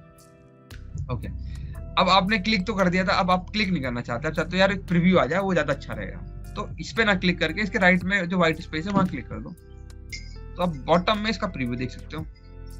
अब यहाँ पे आपको बस प्रीव्यू चेंज करते रहो, ऐसे इसकी डिटेलिंग आ जाएगी, पूरा इसके बारे में अंडरस्टैंड कर लो क्या करता है, उसके बेसिस पे आप कोई डिसीजन ले सकते हो कि ये फंक्शन क्या आपके काम आ सकता है कि नहीं। जब हम ट्रांसफॉर्मेशन करेंगे तो इसके थ्रू हम आगे बढ़ेंगे, उससे आपकी अंडरस्टैंडिंग और इस पर्टिकुलर पीस का यूसेज समझ में आ जाए। ठीक है राकेश भाई, एक चीज और, जैसे आपने अभी इसको टेबल पे कन्वर्ट किया तो वहां पर एक आइकन बना था, हमने टेबल पे कर दिया। हाँ। तो वो वहां पर बता रहा है इंस्टेड ऑफ इट टोल्ड कि भाई टेबल डॉट फ्रॉम की जगह ये ले गया टेबल डॉट टू। हाँ करेक्ट है ना, तो वो टू क्यों लेकर के आया, फ्रॉम क्यों नहीं बोला? ये टू की तरफ ले जा इसको, इस रिकॉर्ड को टेबल ले जा। इसमें जो कुछ फंक्शन है इनके नोमेनक्लेचर ऐसे ही, ठीक है, जैसे अच्छा कुछ नोमेनक्लेचर ऐसे होंगे जो एक फॉर्म से दूसरे फॉर्म में ट्रांसफॉर्म करते हैं तो वैसे बना दिया। अब रिकॉर्ड को टेबल में कन्वर्ट कर रहा है, ठीक है, सिर्फ नोमेनक्लेचर है, इसको वैसे मत समझिएगा। जिसने बनाया है वो उसको ऐसे भी बना सकता था, टेबल डॉट फ्रॉम रिकॉर्ड, इसको वैसे भी बोल सकता था, क्योंकि अगर एज अ इंग्लिश देखेंगे आप, बात तो एक ही पड़ी ना, या तो मैं ऐसे रिकॉर्ड डॉट टू टेबल बोलूं या टेबल डॉट फ्रॉम रिकॉर्ड्स बोलूं। ओके, मतलब दोनों सेम काम करेंगे बेसिकली। तो हम इसमें अगर वो आइकन क्लिक ना करते तो हम अगर manually table dot from records लिखते तो भी सेम आउटपुट आता। नहीं, अरे यार यहीं पे कंफ्यूज हो रहा है। मैं सिर्फ नोमेनक्लेचर की बात कर रहा हूँ, यूसेज अलग है, इसके यूसेज अलग है। नोमेनक्लेचर से अभी अभिषेक ने पूछा ना, नाम एक ही रखा है, ठीक है, तो ये तो फंक्शन भी तो अलग हो गया ना, रिकॉर्ड डॉट टू टेबल और नीचे टेबल डॉट फ्रॉम रिकॉर्ड्स, ये तो दोनों फंक्शन के नाम अलग हो गए। अब इसको नोमेनक्लेचर के हिसाब से सिर्फ एज अ प्लेन इंग्लिश बताओ मुझे कि रिकॉर्ड डॉट टू टेबल क्या बोलना चाह रहा है। एज अ रिकॉर्ड को टेबल में कन्वर्ट कर दो, रिकॉर्ड को टेबल में कन्वर्ट कर दो, इसमें क्या बोलना चाहता है प्लेन इंग्लिश? टेबल को रिकॉर्ड से टेबल ले आओ, रिकॉर्ड को टेबल में कन्वर्ट कर दो। हाँ, एक ही तो बात बोल रहा है। हाँ बिल्कुल। तो यहाँ पे बस नोमेनक्लेचर की बात हो रही है, वो जो वर्ड यूज किया हुआ है, तो इसको जैसा अभिषेक ने बोला ना कि यार इसको वैसे क्यों नहीं बोला, ऐसे ही क्यों बोला। कई बार आप देखोगे ऐसे भी होता है, टेबल डॉट लिस्ट, ये भी मिलेगा आपको, मतलब जो नाम रिजर्व हो गया उसकी फिर ऑल्टरनेट ढूंढते हैं, टेबल डॉट टू टेबल, दोनों तो एक ही हो गया ना नोमेनक्लेचर के हिसाब से। तो इतने सारे आपके पास ऑप्शन आ जाते हैं, आप कोई सा भी यूज कर सकते हैं। राकेश भाई सॉरी, एक बार 2 मिनट के लिए रिपीट कर दो, शॉर्ट में वो नेट चला गया था, जॉइन अगेन। अच्छा मैं ऐसा यूसेज नहीं बता रहा, ठीक है, जैसा आपने पूछा ना कि नाम ऐसा ही क्यों है, ठीक है, उसके रिगार्डिंग बताता हूँ कि अगर आप इनको देखोगे तो लिखा हुआ अलग तरीके से है, यूसेज भी अलग हो सकती है, पर काम जो आउटपुट देना है वो दोनों ही केसेस में टेबल ही देना है, टेबल ही देना है। जैसे एग्जांपल के तौर पे अगर आप इसको एज अ प्लेन इंग्लिश में पढ़ते हो, like table record to table, मतलब रिकॉर्ड से टेबल की तरफ ले जा। हाँ, इसको भी पढ़ो तो क्या बोल रहा है, रिकॉर्ड को टेबल में कन्वर्ट कर दो, रिकॉर्ड फ्रॉम टेबल, ठीक है, एक ही बात पड़ी ना, ठीक है। हाँ, आउटपुट सेम होगा, बट जो इनपुट होगा वो अलग हो सकता है। ठीक है, इसलिए दो अलग, मैं कह रहा था कि थोड़ा सा कंफ्यूजिंग है कि एक बार तो रिकॉर्ड टू चल रहा है, दोबारा रिकॉर्ड फ्रॉम चल रहा है। ये सिर्फ इनपुट की वजह से फर्क आ जाता है। इनपुट किस तरह का है आपके पास,